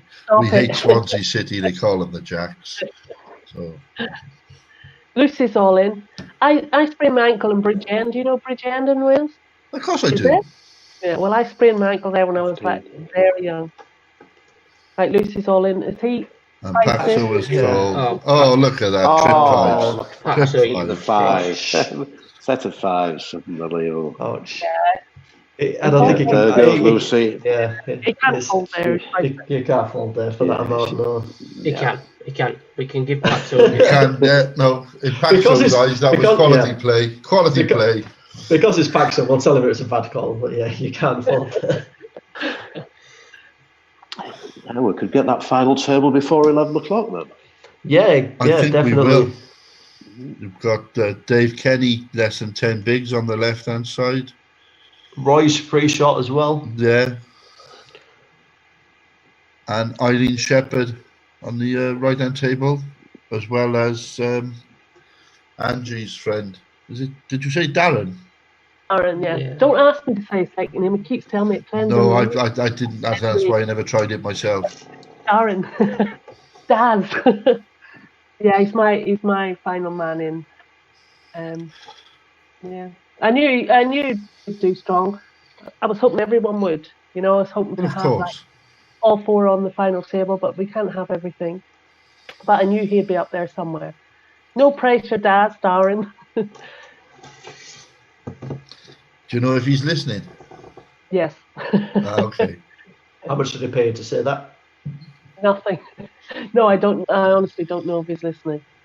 I don't think it's a good thing sometimes to listen if you're playing. Sorry, Dave. Oh no, yeah, I couldn't help it. I couldn't help it. Yeah, 'cause I think it plays with your mindset sometimes that everybody's saying what this should be or what. I mean, I'd rather talk about it if I wasn't in the game. Because it puts you off sometimes. Yeah, Not but it is. I know it gives you a bit of a different perspective on it when you are Yeah. looking at it from more of a neutral point of view. Then Yeah. And I think if some people are picking up other people and that person's on your table, it's like, you know, and you think differently, I think. So just neutral ground's good. yeah, so that could be a good question there for John. So did it affect your play that much on the final table when you knew that obviously all of your hands were being broadcast? No, not at all. No, because I wasn't into that at all. But I realised fairly soon, fairly early on, that a lot of the guys that in particular the winner, Scott Brumstein, he kept going up to his rail, and they were actually running the hands. But there was a 30-minute delay, so there's a 30-minute delay on the actual hands. So he was anxious to see what hands probably I'd folded and not shown, because I was showing a lot of hands, as you know. Yeah. But he could see what I'd folded 30 minutes after I'd done so. But I had no interest in what they were folding because it was in the past. Oh my course, your God! hand Oh my was- God! Wow. Oh no! Wow. Is it? Oh, Jesus. Wow. Oh, look at that. Oh, aces busted. They were cracked. Yeah, that's the first time I've seen it tonight. Oh, Busted. I missed the pre-play. What happened? Looks like aces just shoved all in, and pocket fours was on the fours on the big blind. Under the gun, I think. No, No, the aces were on the... pocket fours must have gone all in first then. Yeah, you're not calling with fours for the stack no, that big, I are did. you? I did miss the action, so yeah. Obviously. I can't imagine. I think fours fold there with the aces shoved.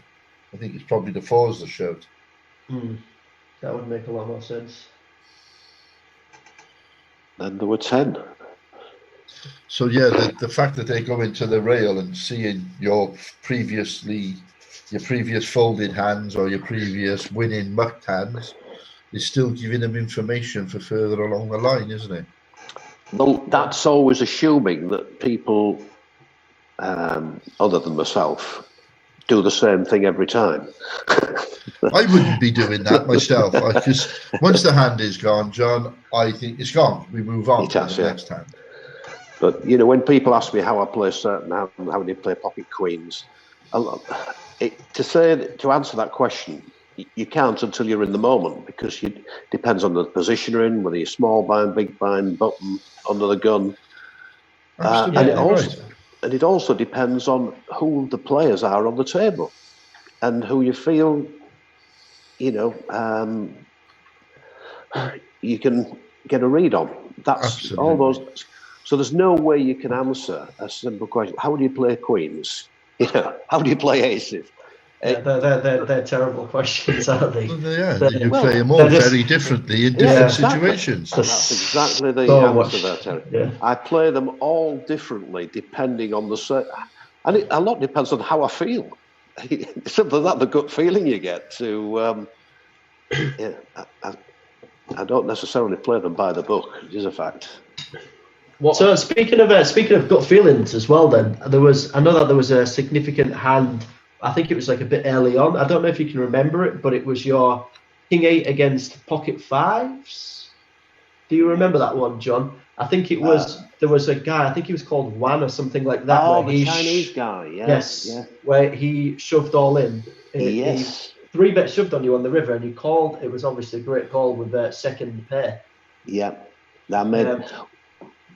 Believe it or not, that particular hand, it was filmed, was that? Because the actual camera team just happened to be on our table at that moment in time. And I've never seen that hand replayed. I've tried to find it on Poker Go and everything, even though I've subscribed. I've never been able to find it. Yeah. But I do remember the hand because I mean, the Chinese guy, we were staring at each other. I was looking at him. He'd sort of shoved, and it was going to take me all into call virtually. And I think I tanked for longer on that hand than I had virtually any other in the whole event.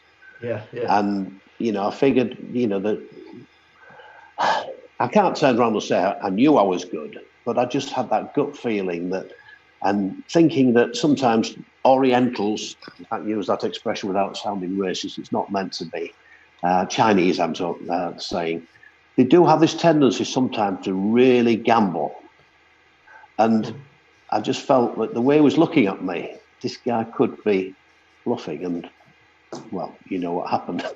Yeah. So it was just the live feel of the situation there, where I mean, sometimes I think a lot of things when it comes to playing live poker is people don't pay as much attention to like the kind of subconscious of things, if you know what I mean. Like sometimes you might be feeling something without realizing why you're feeling it. Is it that your subconscious is picking up something that the other person's doing? You can't quite put your finger on it, but it feels like it's the right situation.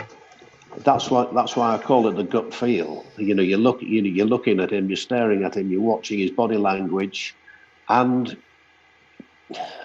you never know. But you thought, no. So I think I'd made the decision. I'd got, I'd done pretty well to get to that point. If I'm going, I'm going. But I'll probably never forgive myself if I don't make this call, and be the other way around, because he could have equally shown his cards if I'd folded, and then I would have probably beaten myself up for not calling.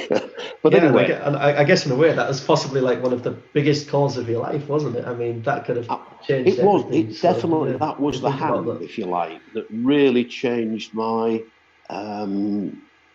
situation completely. And I just went on. I mean, I was up and down a bit. My stack was up and down, but overall, after surviving that hand, it just seemed to be a lot easier, if that makes any sense. But it was brilliant. The atmosphere, the feeling you get when you make that call, and I think he actually turned round and says, "Yo, you're a professional now," or something like that at the end of the hand. That's what. I read that afterwards. Somebody in the poker paper had said, "Oh, you're a professional now." Yeah. But it was one I remembered, and of course, second pair, it held up. Yeah. So, John, did you consider playing professionally, or do you play professionally since that, or do you still just try and keep the fun in the game and just play every now and then? Just like I play home games with. There's about a dozen of us lads who go around every sort of couple of weeks, and we play at each other's homes. I know that there's only actually 8 of us actually play, so there's like 4 have to miss out every so often. And it was literally I think the day after lockdown, it was my turn to host the evening at my house. And unfortunately, as you know, it didn't happen. So I haven't played any live poker since March in lockdown. And when we do get back, hopefully, to being able to play cards again, live, it's my turn to host the first return, as it were. So that's what I play mostly. But I haven't been through to hole much at all recently, and the tendency is more for. We just lost Roy Smith. We're on the bubble. Home games. Can I just quickly put in there, John, who was it? Andy Hall just said women's top 3. So we do actually have 3 females in top position. Oh, we don't know. She's dropped down. But we did when he posted that. So women in poker, we don't need our own games, our own tables. We can still whip men's asses. This is all I'm saying. 3 of the top 5. That's a challenge. Yeah. But when he said it, there was actually female first, second, and third. That's all I'm saying. Down to 7 players. We're now final table, by the way. We just lost somebody. I missed it. Cody. We lost Cody. It's actually going to be a seven-handed final table because we've got two players at the same time. Yeah. Yeah. So that should count. You're right.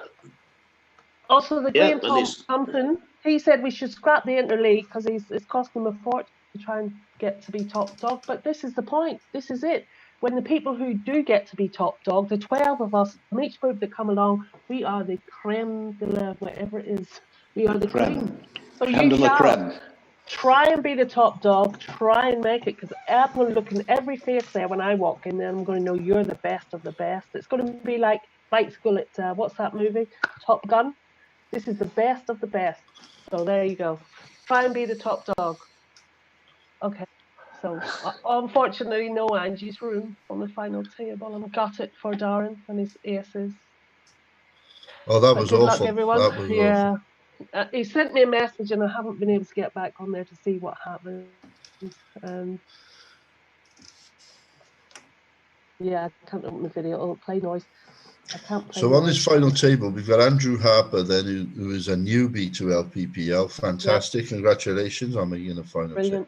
We've got Gail Carberry, LPPL royalty. Yeah, Gail. Her and her husband Eddie, been around the LPPL for a very long time. Linda too, Shelley Coy, Paxo. Yeah, all familiar names around the LPPL apart from Andrew Harper, but I'm sure he will become. Yeah, absolutely. It's things like this that bring you people in, and that's exactly what you want, isn't it? Yeah. And so, Mark, what is it they actually win? I know they get the Vegas trip. You get the hotel and the plane and whatever, and then what you do in Vegas after that's your own business. But they also get a seat. For the grand final.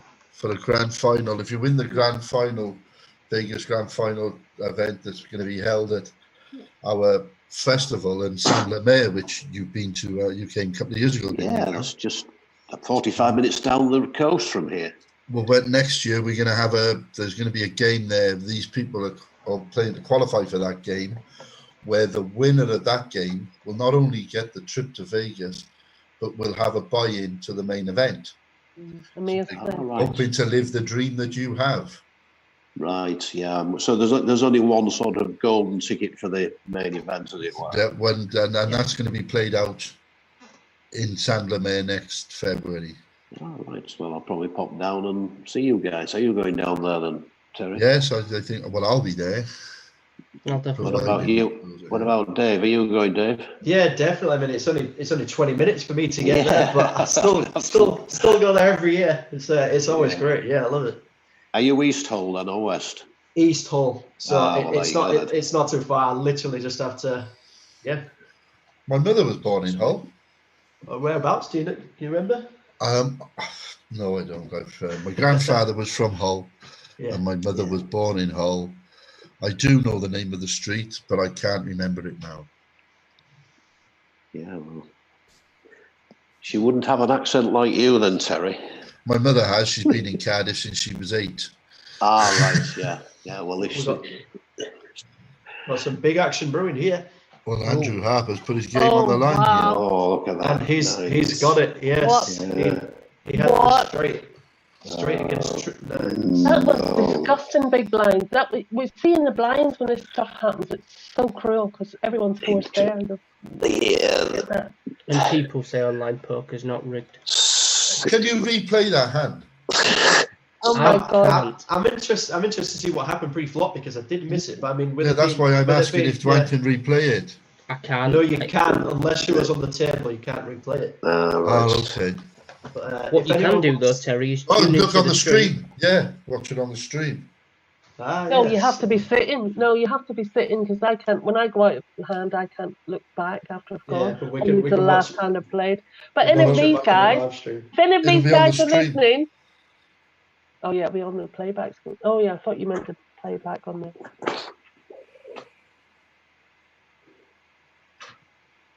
I just put it back and I totally missed what happened pre-flop. Yeah, I missed it. Straight on the river. Yeah. He's coming on the button with 8-4. No, he was in the small blind. No, he's on small No, blind, he's on the big button. blind. He's on the button. He's on the button now. He was on the small blind. So, No, he wasn't. When we go back, that button is going to it move hasn't into one of moved the yet. blinds. Oh my He God. was on the button, and he played the hand from the button with 8-4. Oh, so had he called a raise? Okay, so I'm just going to watch the hand now. Yeah. Andrew Harper min raises small blind from the button. Gale min raises back, so makes it 30k. Andrew Harper, I'm guessing, calls. 9-10-7 flop. Wow. What does Gale do? Gale checks. Andrew checks. Turns a 6, so he turns a straight. Yeah. She trapped herself. What was her hand originally? Pocket nines. Pocket nines. She And swapped the set. Yeah, so she but bet she min half raised, pot. Got raised, min raised by Andrew Harper. min raised back though. She min raised Yeah, the raise. Oh, dear. Yeah, she should have been all in pre-flop. Oh wow. Yeah, it's a poor. Yeah, it's not a very strong 3-bet, is it? Yeah. I mean, if someone has literally been raising back, it's can you fold? I don't think you can fold After you've if you opened, min you can't and fold. then get. And then she gives him the free card on the turn, trying to trap him. Yes, lets him hit the turn. But I mean, generally, you're not expecting that you're against that hand that you're against. No. No, but But yeah, I think typically it should have definitely been all in pre-flop by the pocket nines. Yeah. Given the stack sizes on this final table, but yeah, just very unlucky. and even after the Cody flop, they checked the just flop said there. that, Andy opens. He's just, and his partner in crime, Cody's just gone out, said Andy opened the button and small blind min clicks it. Yeah, And Tin Man yeah, is it's a lot. No, cheating on there's a Tony lot. Malone. Sorry, Angie. we all make mistakes, you know. Yeah, It was we do it all, every day. I do it every single day. Make mistakes. She made a massive mistake there, but yeah, he got lucky as well. So good. So if somebody's going to let you, then you know. Anyway, well done. It was a good game. So we've only got. So Andrew's chip leader. You've got, but Linda and Tony Mulholland have got decent chip stacks. Shelley has got a decent chip stack. Packs up Dave Kenny, obviously. Coming back to blinds that are 5 and 10k. So 8 big blinds, 7 big blinds. And it's still anyone's right now. So even Dave Kennedy. Or Kenny. Well, yeah, we see it, don't we? That he needs a couple of double ups, and before you know it. And this is where you can get it really quickly as well. Yep. To be fair, I think there's only one player on there that's got no chance of winning. Packs up. Yeah.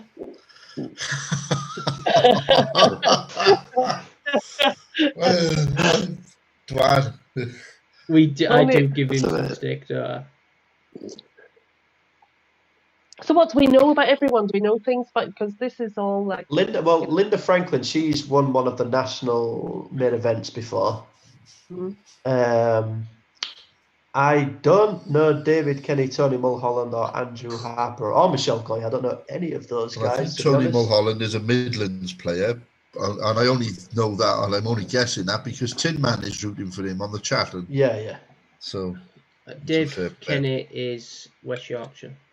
Well, north east, not northwest now, but yeah, he's from my area. Same with Shelley. He was actually just sent me a message saying, "Tell Angie I admire her so much. She's kept me going tonight." Who said that? Michelle Coy. That's on the final table. Oh, lovely. Tell her good luck for me, lover. She's obviously listening, so you've just done it yourself. Oh, right. Okay. Good luck, the power of technology. Oh, you mean there's people listening to us? What the hell? I thought we were having a chat and a drink. Oh, dear. Has John gone to sleep? I'm still here. Don't worry. I'm letting you guys do the talking. Are you enjoying it? It's wonderful, yes. I mean, I can see how rapidly it's coming to a conclusion now. I think we'll probably be done in half an hour at this rate. Yeah, I'd agree with that. I don't think it'll be much longer than half an hour. I'm just really looking forward to seeing how the heads up goes. You know, just with it being winner takes all, how they're going to approach it. Yeah, I know how I'd be playing the heads up. Tentative or crazy. It's one or the other, I think. There's no middle ground. I've played heads up for the Vegas trip. Yeah, it could be a heads up with somebody's got 10 times more chips than the other person. It could be one of those. Yeah. Playing heads up for the Vegas trip, I have done it, and it's very stomach churning actually. I've done it 4 times. I've done it 4 times. Have you? I've only played heads up for the Vegas trip once, and I didn't win it. I lost it. I've had it 4 times with winner takes all. Did you win any? 3 of them. Yeah. Oh, well done. Yeah, but one I didn't. Well, it is stomach churning. It's very every hand you play, your stomach is rolling. Yeah. Go on, girl. Here she goes. Hard to call that, no matter what you've got. Yeah, it's a big sub as well, that, isn't it? If he does call it, then the winner is a huge chip leader because 2 big stacks there. Yeah, but you know, with all those other people in there, you're not going to put yourself. Here's Dave Kenny making his move. Now, Shelley called under the gun. Would she be able to fold that? I would imagine she's quite strong. Well, if she's playing it under the gun, I don't think that there's any hands that she can fold. She must have been expecting this to happen, especially on Paxo's big blind as well with that stack when it could be squeezing. Yeah, there we are. That's good. Yeah. No, she's that's man down. Lucky David Kenny. And Shelley moves her stack up to 330. Nice one. So no pressure, Paxo, but you're gonna have to do something. As Elvis Presley once said, it's now or never.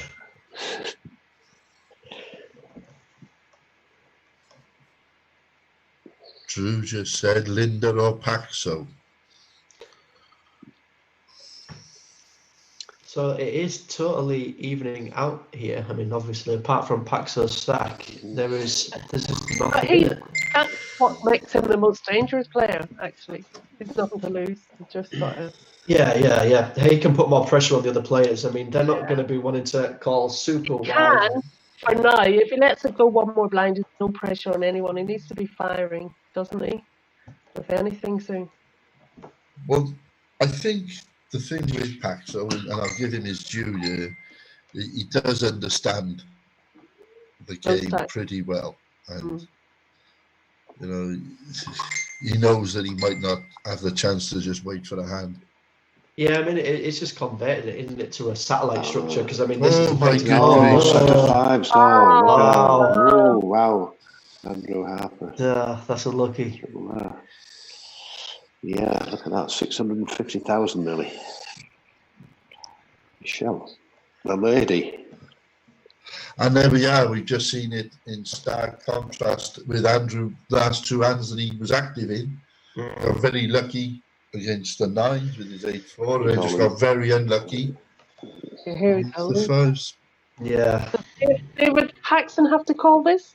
I think so. I don't know. I don't know if Paxson does have to call this.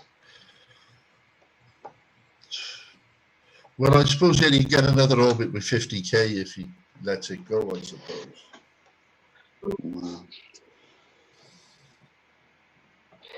Do we know that it's only the first place person that's going to win? You know, we could try and he's not allowed. Yeah, I mean that's what I said. It's like adjusting to a satellite structure rather than it being like a standard payout structure. I mean, you don't have to consider the ICM things you do. You don't have to consider the other short stacks in the tournament. You know, shall I not play this because I can ladder a place? All that, it's irrelevant. I don't know if it's. But he's on the button now. If it folds to him on the button, does he shove any 2? Do you think? Well, he can increase his range a little bit. I don't know what's going on. I would say Harper knows that this is do or die. It's you know, all the rest is like you got to go for it, and he's going for it. It's a good way to get your chips back just by putting all the pressure, especially on the. It's a good stacks to be putting pressure on here. There we go. It's size. And he's got that. Yeah, he's got it. Paxo keeps alive. Yeah. Not a massive loss for Michelle, but exactly. It puts Paxo back in the game, which is obviously a dangerous spot. Up Andrews. Oh my God! Oh, he's got the Wow! Oh dear, oh. Yeah. Well, Andrew, that was a fabulous run. If you're listening, well played. Yeah, and then there were four. Best hand one, but what a tease. I hate it when it teases like that's just awful. Two girls versus two boys, eh? Woohoo! It's party time. This is an interesting situation pre-fluff. Yeah, 3 of them involved. Yeah. But it was limped onto Paxo's big blind, wasn't it? Yeah, so Linda's limped the button. Tony is just a flat call from the small blind. I don't think Paxo was expecting a squeeze to really work there. So this is check into the river. Wow. I make Paxo favourite, yeah? You watch Paxo wing this with some kind of queen four or something nuts like that. I make him favourite. Well, he can't be expecting them to. Yeah. 18. 18. Show us your hand, Pax. No, he's not showing it. Yeah. He just bet weakness there. Obviously, just seen the spot they were both playing weak there. So just make a bet. Go for it. You can lose. Well, he's the man in big blind. He's got absolutely anything, and on a board full of rounds, he's favourite as far as I was concerned. He can actually represent anything. Exactly. That's the point to me. Yeah. Yeah, Paxo will know that as well, that what he can and can't get away with repping on that sort of board. He certainly wouldn't have been able to rep an ace there, because obviously in that if he picks up an ace in that position, he's getting it all in pre anyway. Yeah. So he couldn't represent an ace there, I don't think.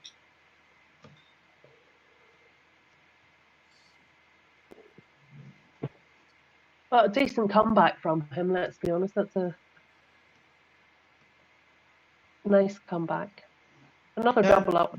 Yeah, I mean, he was around the chip lead for a while, wasn't he? And then it slowed down towards final table. I didn't see. Oh, this is a nice board. Oh, very wet board. Well, yeah, and it's been a bet and a raise. And the min raise. And then, that's the thing. The min raise. She saw it. She saw it. Yeah. I never liked the min raise. No, you smell a rat there, don't you? When you're the short stack, you'll always take a walk. Michelle's playing Annie, I think. She's gone nice and quiet and just checking it all out.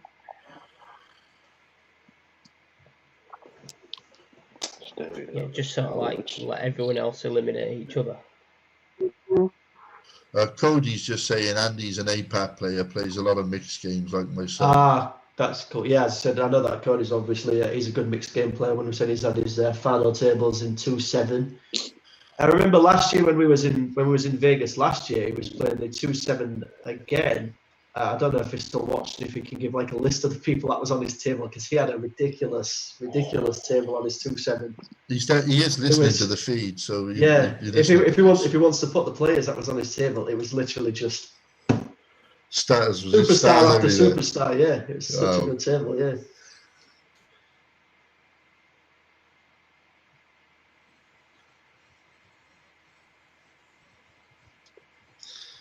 So at the moment, the chips are being passed around.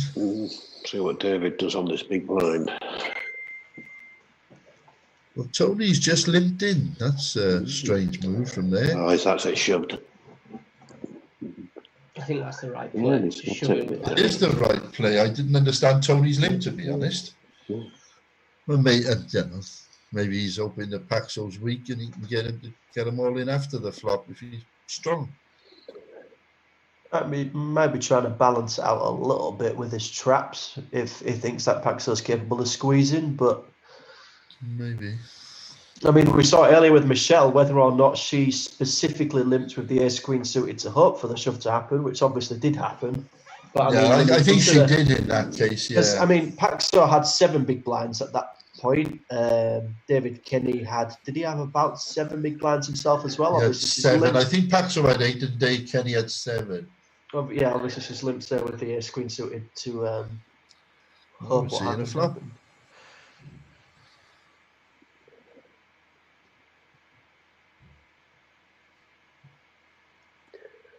Okay, Takes that one down. I think it's always a good spot there, especially when the small blind limps in on an ace-high board to bet out when you're in the big blind there, because you're not really expecting that the small blind is going to be limping with many aces there. No, apart from the fact that Shelley has got a really, she is the chip leader, and she might have been in that case. She's not under pressure to shove or even, put in some sizable raises with a weak hand. So a lot of the times, I think if she has limped from the small blind and checks the flop, it's a good spot to be betting any two cards on an ace-high board. Absolutely. This is a interesting one. Yeah. Anybody got a heart? No, I didn't. Oh no! No, now then. Someone's got to bet this river. Tony nearly shot himself in the foot. Yeah, 2 hearts. Yeah. What the actual? That was flipping it. Oh dear. Why isn't he betting it after the flop? Why? He's trapping himself. As it happens, he didn't. Linda had nothing. Yeah, hindsight's a wonderful thing. Absolutely. And it's just one of those fantastic rivers to bluff as well when there's a flush on the board. Yeah. And there was only one high heart out there too, wasn't there? I know he's got another one. Tony had the queen of hearts in his hand, but I don't think the ace or the king was out. It wasn't, but he didn't know that, and No, he didn't know that. No, that's what I'm saying. That was scary stuff. Yeah. And if people are staying in, they're more likely to have the high cards. So it's like. It'd been interesting if there'd have been a shove on him, whether he'd have made the call.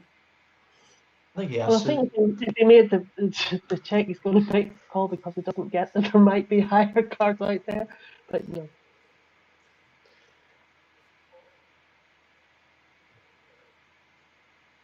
So nobody's been too aggressive. No, I'm surprised. I expected a lot more aggression than what we're seeing. Yeah, I mean, I think it does favour you to be aggressive here, especially just given that it is essentially a satellite, isn't it? I mean, if I was maybe Tony, I'd be min raising nearly every hand here at this point. Putting pressure on, especially Dave and Linda. Just min raising them. Yeah. Well, there's not a lot between Tony and Shelley. They could both be putting a lot of pressure on Paxo and Linda, yeah. You can afford to be raise folding against those stacks. Yeah, but the problem with what either Michelle or Tony putting any pressure on is that they're both up against each other as well. So you're not just against the low stacks, you're against each other. So that's yeah, I think there is that as well. But if you consider that, that's got another one through. But if you was to min raise like almost every single hand, you only need it to work about 65% of the time for it to be profitable. So if 1 time out of 4 someone does decide to reshove on you, or you can get involved, get rid of it. You're still gonna, you can still fold it, and you can still make a profit by putting pressure on the other players in all the other spots. Absolutely. What I'm saying is, there's no names.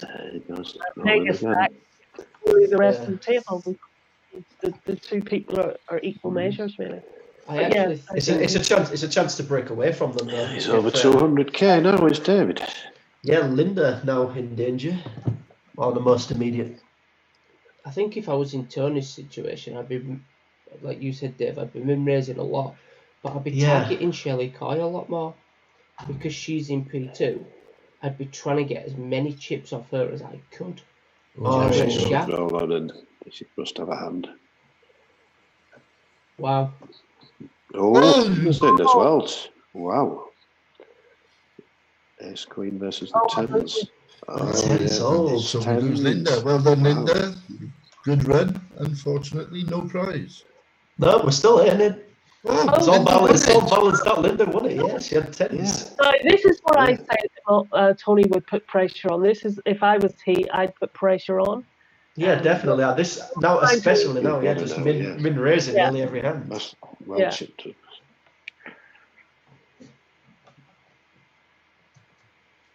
But I think if Michelle was a good player, she would know that he would be putting pressure on, so she would probably be calling him a lot more when they were even. But now, changes things a little bit for me, my point of view, anyway. Yeah. But yeah, I think when you've got he's done that. Yeah. Starting. Yeah. Oh, sorry, we shouldn't be giving them hints in case they're listening. Weren't we doing that before, Dave, for one of the was it the first playoff final we did? Where we were we were live. Come on, Tony, pull that trigger again, yeah. Giving a little bit of strategy out. Live, weren't we?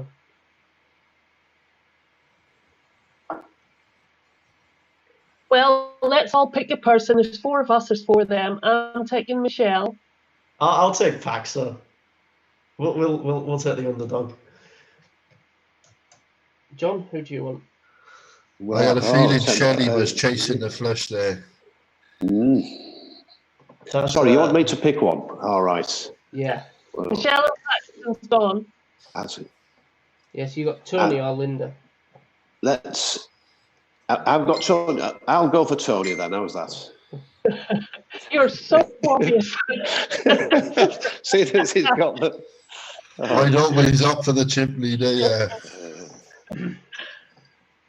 802,000. David's not out of it yet. No. No one's out of it yet. Anything can happen. No, I think that big hand previously, Shelley was just unlucky that she had the nuts flush draw and it just teased her. And teased her. But there she goes. Bish bash. Oh, she's coming back. Bish. She shouldn't again. 300 plus. Yeah, that's a. No matter what Tony's got there, that's a big chunk to call off. Yeah. I'm pretty sure that Tony's a Midlands player now because Rigger is rooting for him in the chat room. Michelle's really getting busy now, isn't she? Yeah. She's hit it. Yeah, she does it. Yeah. Wow, she doubled up. Loving it. Yeah, she's now a chip leader. Can I change my mind from Tony? Well, Shelley's a Yorkshire girl. And we got 3 Yorkies in the commentary box. So. Yeah. I was born in Ripon. Yeah, that's North Yorkshire, isn't it? Absolutely, yeah. Yorkshire's smallest city. And I was only there for 3 weeks after I was born. I don't really remember it that well. But yeah, I love it. I love that I was born in Ripon. Well, there was a time that you needed to be born in Yorkshire to play cricket for Yorkshire. That's right. So even though you're only there for 3 weeks, I can still do it. You might have got selected for the cricket team if you were any good. I could actually play for England, Ireland, and Scotland. So there you go. But I played pool for Northern Ireland ladies, and that's and poker for Northern Ireland, and nothing for England really.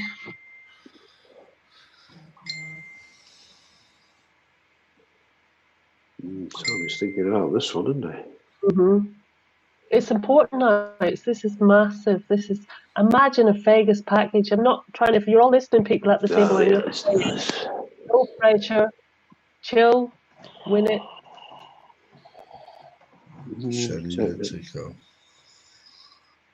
Vegas seems like forever away, though, doesn't it? Are we allowed? Will we ever be allowed? When I finally fly, I want to fly to Vegas. Well, Vegas is open now, isn't it? Yeah, well, they have started to open. I think there's I saw some photos that people have put up from some of the tables where obviously all they had like kind of Hesp screens up and everything like that going on. Yeah, I saw that. Yeah. No. It's going to be so hard to beat those cash games, though, isn't it? When they're like 4 or 5 handed. Yeah, it wouldn't even be worth playing for the rake. Yeah, it's looks like the rake will kill you. I think part of poker, the Vegas, the whole thing is about the social aspect. And I think if you're going down, there's screens up and there's all that shit going on, I've no interest in going to do that. Oh, we got action. Here we go. And Tony's not folding this, I'm sure. No, it's a very big open from the button. Very big open. He's thinking about it. Sure, he's got to call this. Yeah, if he's open to 56,000, that's massive. Yeah, Paxo's only just over the main raise there, didn't he? You know. I don't know what he's thinking so long about. Unless he's just made a move that he's got a pile of total garbage in his hand. Yeah, it's 2 cards though. Yeah, he's got the king. And he's hit it. He's got it. He's hit it. Yeah. Oh, unlucky Paxo. Paxo, yeah. Feels like a bit of a slow roll that with King Jack. Yeah, he has to call there. But, yeah, it took his time to call that, didn't he? I don't know what he was thinking about. If you're in a situation where he's actually considering folding, you'd get the same information just by min raising at that point. Yeah. So if he'd have just raised it to 30, he raised it to 32,000, Paxo still shoves all in, then you're like, I don't like this hand, I'm going to fold it. You raise it to 56,000, then you don't. Let's fold equity, absolutely. Yeah. But unlucky Paxo. Kojak suited my favourite hand, as I told you all earlier. I think it would have been a hard fold. Who loves you, baby? Yeah. Those of us of a certain age will remember that. Telly Savalas, yeah, it's Terry. 5, queen 9. Yeah, he's back up with that. He's back up to chip leader. No, not quite. 646. Well, Tony and Michelle are pretty even now. I think if you're in Linda's shoes, you have to get aggressive. Yeah. You know, as you say, that she's not laddering for a prize. It's all or nothing. Yeah, she's got to get it in. She's not getting it in all. Well, even just picking up the blinds will increase stack quite a bit. Come on, Tony, pull the trigger. Get it in. That's a good river. Has any of them got any of it, or is ace high good? No, she's got it all in. Who's got ace king?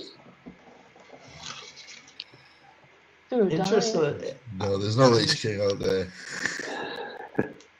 No, 10 jack. That's even a little bit. Wow. That was a real wow. Wow. Tony having the flush draw on the flop as well. Jeez. Yeah. Linda got lucky there on the river, didn't she? I think Tony could have found the fold on that river there. I think so. Yeah. But I think that's just way too difficult to be bluffing on that board, isn't it? When she's raised pre-flop, what bluffs does she ever have there? Well, the Midlands are really well supported online. Well, whatever's happening, it's bloody exciting. It is exciting. It's been a good final table, yeah. It really has. Yeah, so he's got 2 girls versus 1 boy. You're obsessed, John Hesp. No, listen. Am I not allowed to talk? Is gender off the off the? No, it's not. It's not unusual to have. You know, it's just you just happen to have me in the chat. Paxo's just mentioned in the chat. Yeah. He's put a sigh. Good luck, the 3 that are left. Oh, that's Well done, Paxo. We got a great run, mate. Unlucky. Yeah, hard luck, David.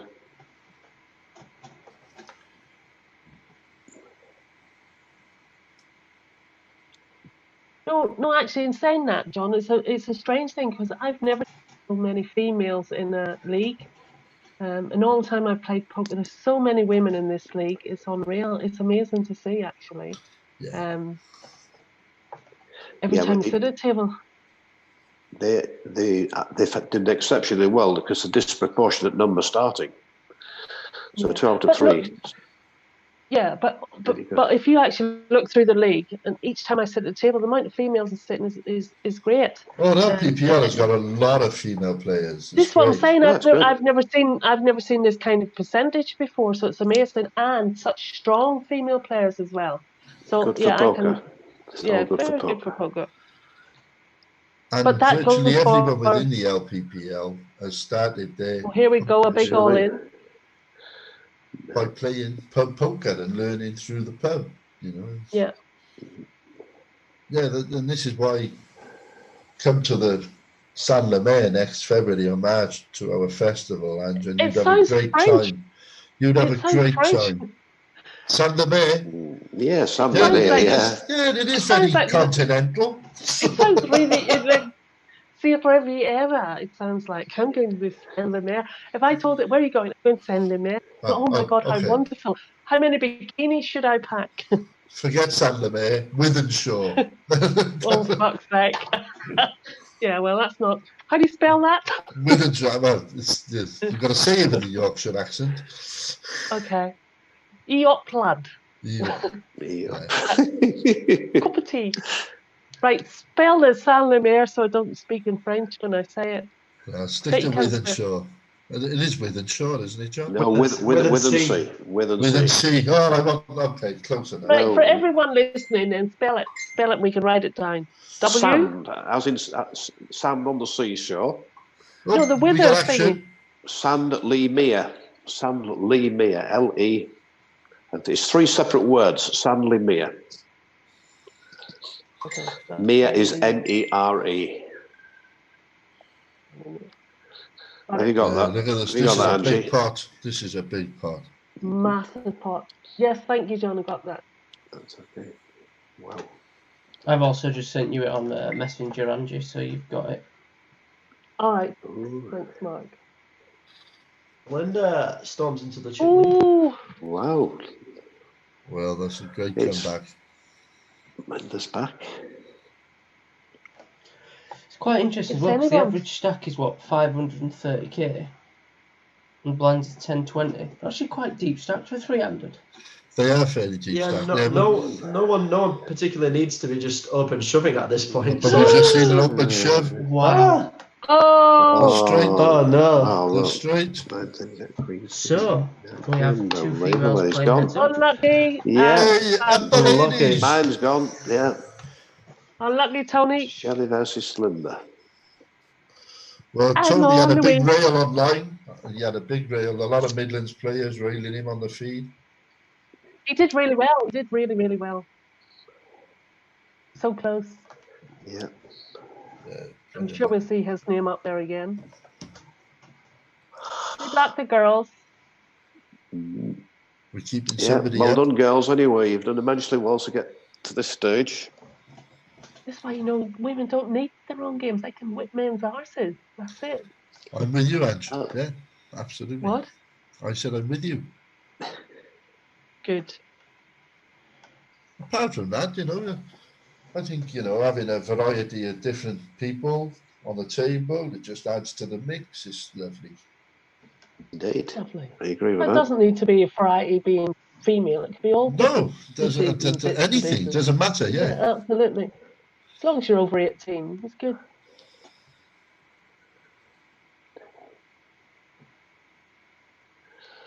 How long is this going to last, then, guys? Well, I think that this might be a reasonable heads up. This one, I don't think it's I going to got be a over in feeling 5 minutes or so. See it played for a while, yeah. Yeah. I mean, they're sat reasonably deep at this point as well. Both very they've good still players got, too. Both really good players. Both know exactly what they're doing. and they've both got solid. more. They both got more than 30 big blinds, so I can see this swapping about quite a bit. So we got Mr. Tin Man saying, "Come on, Linda," and Roy Smith saying, "Good luck, ladies." And I agree. Good Well, luck. of course, Linda is a Midlands player too. So that rail that was railing Tony is also railing Linda. Excuse me.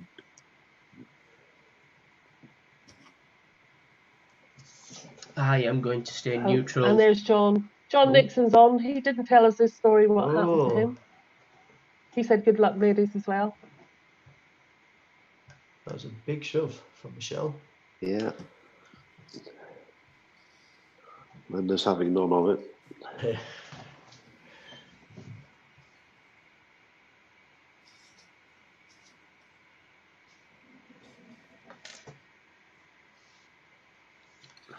Is there a playback from this, Mark? Somewhere we could watch Yeah, it it later? It will be on the LPPL Tavern YouTube stream. Okay. And it should stay on there, but if it doesn't, I have actually recorded this one, so I can upload it if needed. Okay, cool.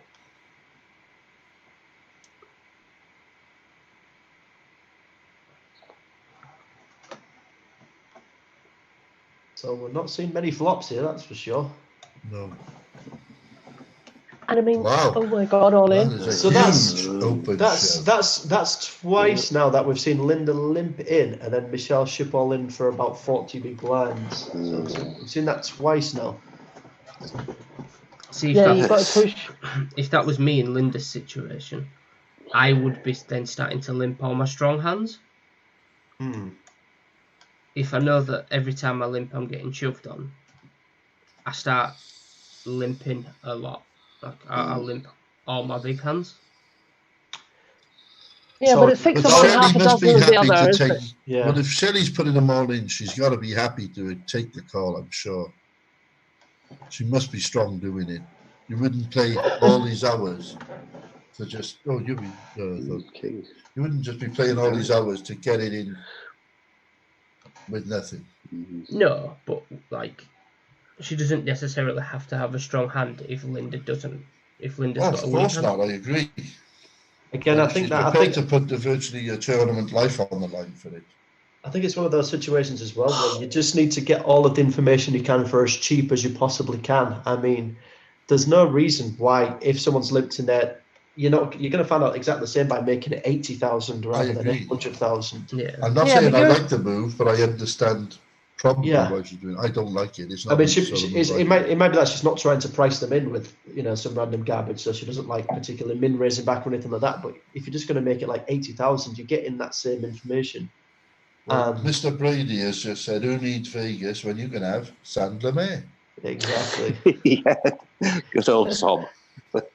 It's got slot machines and everything there. Swimming pool, which I is never think, open when we go. And don't forget the caravans. The caravans. Yeah, they're better than Are some you sweets still I've selling them? The caravan holiday homes. I love a caravan. I love the rain on the roof. Oh, Maria, we've got an all-in. Linda's served. She's been listening to this stream about limping, hasn't she? And I think, in the game, I don't agree with you, Terry, when you said that you should use the. Oh, here we are, all in. I'm going to see it. She's thinking about it. I don't think she's going to call here. No, The you're call right. is usually done quickly, isn't it? I think when someone's reshoved for that amount, if you had a hand there that's willing to call, that's pretty much going to be a more straightforward decision. Snap. Like your type of like Yeah, pocket tens snap plus. Yeah. Snap call. But yeah, I was going to say I didn't agree with your synopsis about limping in now with big hands because it, whatever. Because then you're still letting little hands hit. So That was it Dwan. is- That wasn't me. Yeah, that was me. That is. I've Yes, just Mark. been if It is 6 of one, half a dozen of the other, though. yeah. Yeah. I see where you're coming from, but it's not a good I strategy suppose in my opinion. It does also depend on if your opponent looks like they're adjusting to your play a lot. I like if you're deep stack heads up, the varying it and mixing it all up is great. You've got to keep your opponent on their toes. Linda's had a shove. I think that's one of the key aspects of heads up is just you've got to keep mixing it up and you've got to keep changing your strategy. Yeah, timing is everything in all of it, really. Yeah. Yes.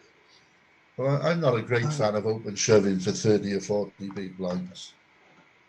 No, I wouldn't be doing that. No. I mean, in a way, it's almost like one of the most least exploitable plays that you can do in that aspect. I mean, it is a case of if you are open shoving all in, how do you exploit that? Someone's shoved all in. You can't. What do you do?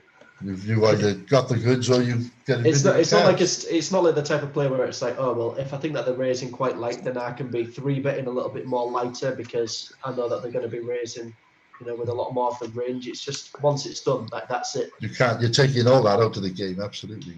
It's one of like the type of advices I think what they give a lot of amateurs if they're playing in like bigger tournaments, where it's like, if there's these people that are going to be outplaying you post flop, just shoving all in, they can't outplay you. Yeah, it's yeah. I've seen some strategies as well where if you are heads up against someone that you think is a far better player, you should shove all in with everything that you're going to play. But then that can be exploited as well, can't it? By the good player. Yeah, but then you are still just by picking the spots. Yeah. Yeah, you're just making it a little bit harder for them to outplay you post flop. You just you negate their skill advantage and put it down to luck. I don't think I like that. I think a good heads up in a way. You don't really see the river a lot of the time, and I think this is quite often you don't see a flop. Yeah, exactly. This is playing into the whole thing. But it's for a big thing. It's massive. It's like we're just sat here watching, and we haven't got the butterflies in our stomach that these two ladies have got. I'm going to say earlier, my guys were talking about butterflies in their stomach. Can you imagine what these two are going through right now? I can't imagine. When is the next break? Are they going to get one? 15 minutes. I think it might finish before that. The way that this is going, with the shoves, yeah. Yeah, sooner or later, both of them are going to wake up with a hand. Yeah. I'm sort of hoping it's sooner rather than later. I've got to be up at 5:30 for work. Work? What's work? Explain that concept. Yeah, I apologise to anyone that's on my table at the 10 p.m. because I've been timing out of most hands by watching this. Okay, what happens at the 10 p.m. then? There's still 50 players left in it. Wow, what? Yeah, there was 84 that started. It is a deep track, but yeah, there's still 50 players left in it. So I don't enjoy it as much as I used to since it's gone to 6 max. Well, I quite like it. I know you've got to widen your sort of range a little bit, and I don't mind that so much. What I don't like is getting shoved around all the time. But this is the game where there's a golden ticket for the winner. That's right, yeah. I did intend to play it tonight, and then I forgot. Because it'll generate like a decent prize pool as well, especially with it being one of the £5 games. So like, what is it we're looking at in the 10 p.m? It's first place £127 and the golden ticket. Obviously that'll that's a great first one, isn't it? Not bad. It's a big turnout for the 10 o'clock. Well, there's been a little swinging chip here, and Michelle's starting to open up a little gap. Yes, yeah. There was that big hand, wasn't it? Linda raised up to 45, yeah. It's the first time anybody's gone over $1 million. This board should generate some action.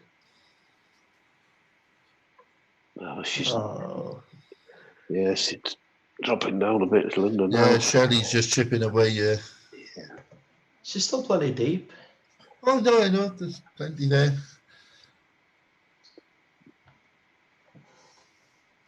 But it's getting to that stage now where if Linda does double up, it's still, anyone's game. It's still anyone's game.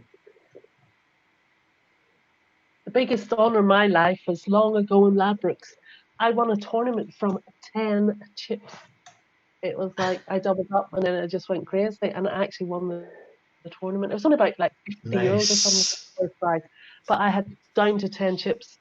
I'm known for being a very good low stack with a chip player. and a chair. A chip and a chair. And literally, I have been right down there. You couldn't get lower. And you can do it. And that's why everybody says, oh, you should go in now because you've got that many chips, only that many. But I know what I can do from way down. And I know a lot of people can do that. I've had it from an auntie before in Sheffield when I was playing in one of their Friday night tournaments.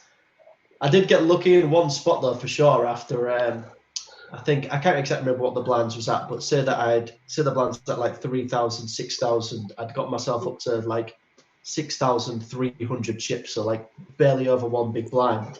I don't know if it wasn't paying attention or what, but when I shoved all in the big blind, she actually folded. I think she just had, I think she heard the all in and just folded, and it was like, I'm all in for like 6,300 when the big blind 6,000. Well, so that was massive at that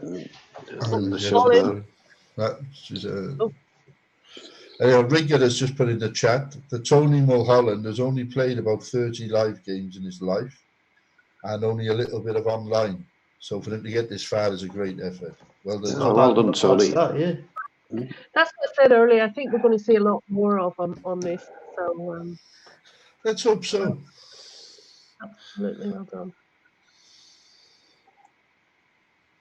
Might see some of us on here again as well. Yes. I think I just my whisker. Anyway, it's pointless me winning Vegas. I can't bloody well fly. You'll get on a plane one day. I will. Why can't you fly, Angie? I used to fly all the time, and then it just got worse and worse and worse. More afraid. And then one day, it was actually a short flight from London to Glasgow, and I said I'll never fly again, and I never have. What is it? Fear? Absolutely terrified. And probably so. It's a fear of crashing, is it? I think that would be it. Yes. Well, no. We're all scared of crashing. We're all scared of crashing. No, but when I say that, I mean it's actually people laugh, but some people have the fear of the claustrophobia. And oh no, I've got claustrophobia anyway, but that's the least of my worries. I think not being in control. If I could fly a plane, probably, but I couldn't be a passenger. And I'm a terrible passenger in a car as well. If I'm not in control, somebody's got control of my life, basically. It freaks me out. So, but yeah, I'm getting there. There's a course ready coming up for me that was ordered by Tom, and it should have been the 2nd of May, but because of all this COVID stuff, it was cancelled. So it's coming up, but they sent this little thing that you plug into your ears and you can listen to what you probably would have heard. Oh, here we've got. Okay, we got action on this flop. Yeah, it's folded. Linda's she's almost getting into shoving territory now. Yeah. Yes, yeah. She's sort of got 13 or 14 big blinds, I think. Yeah, so in hearing this thing, I knew then that one day I will fly again. But before that, I was like, don't talk to me about these silly flying courses, all rubbish, don't believe in any of it, nobody can change my mind. But this thing I wasn't supposed to get until after the course has made me realise that actually I will fly. So, Vegas, there we baby. Go. What the hell? Oh no! That's it. That's it. Fix it. Is it that? Well played, Michelle's well winning. done, Shelley. Well, congratulations, Michelle. Very well done. From the People's Republic of Yorkshire. Really bad. Never in doubt. To Linda. Never, ever in doubt. Yeah. Well, I won. Yeah. Well, it's been lovely chatting to you all. Cheers, Paxo. Yes, thank you very much, everyone, for tuning in, and everyone who's joined us on commentary tonight. I do appreciate it, especially Angie and John.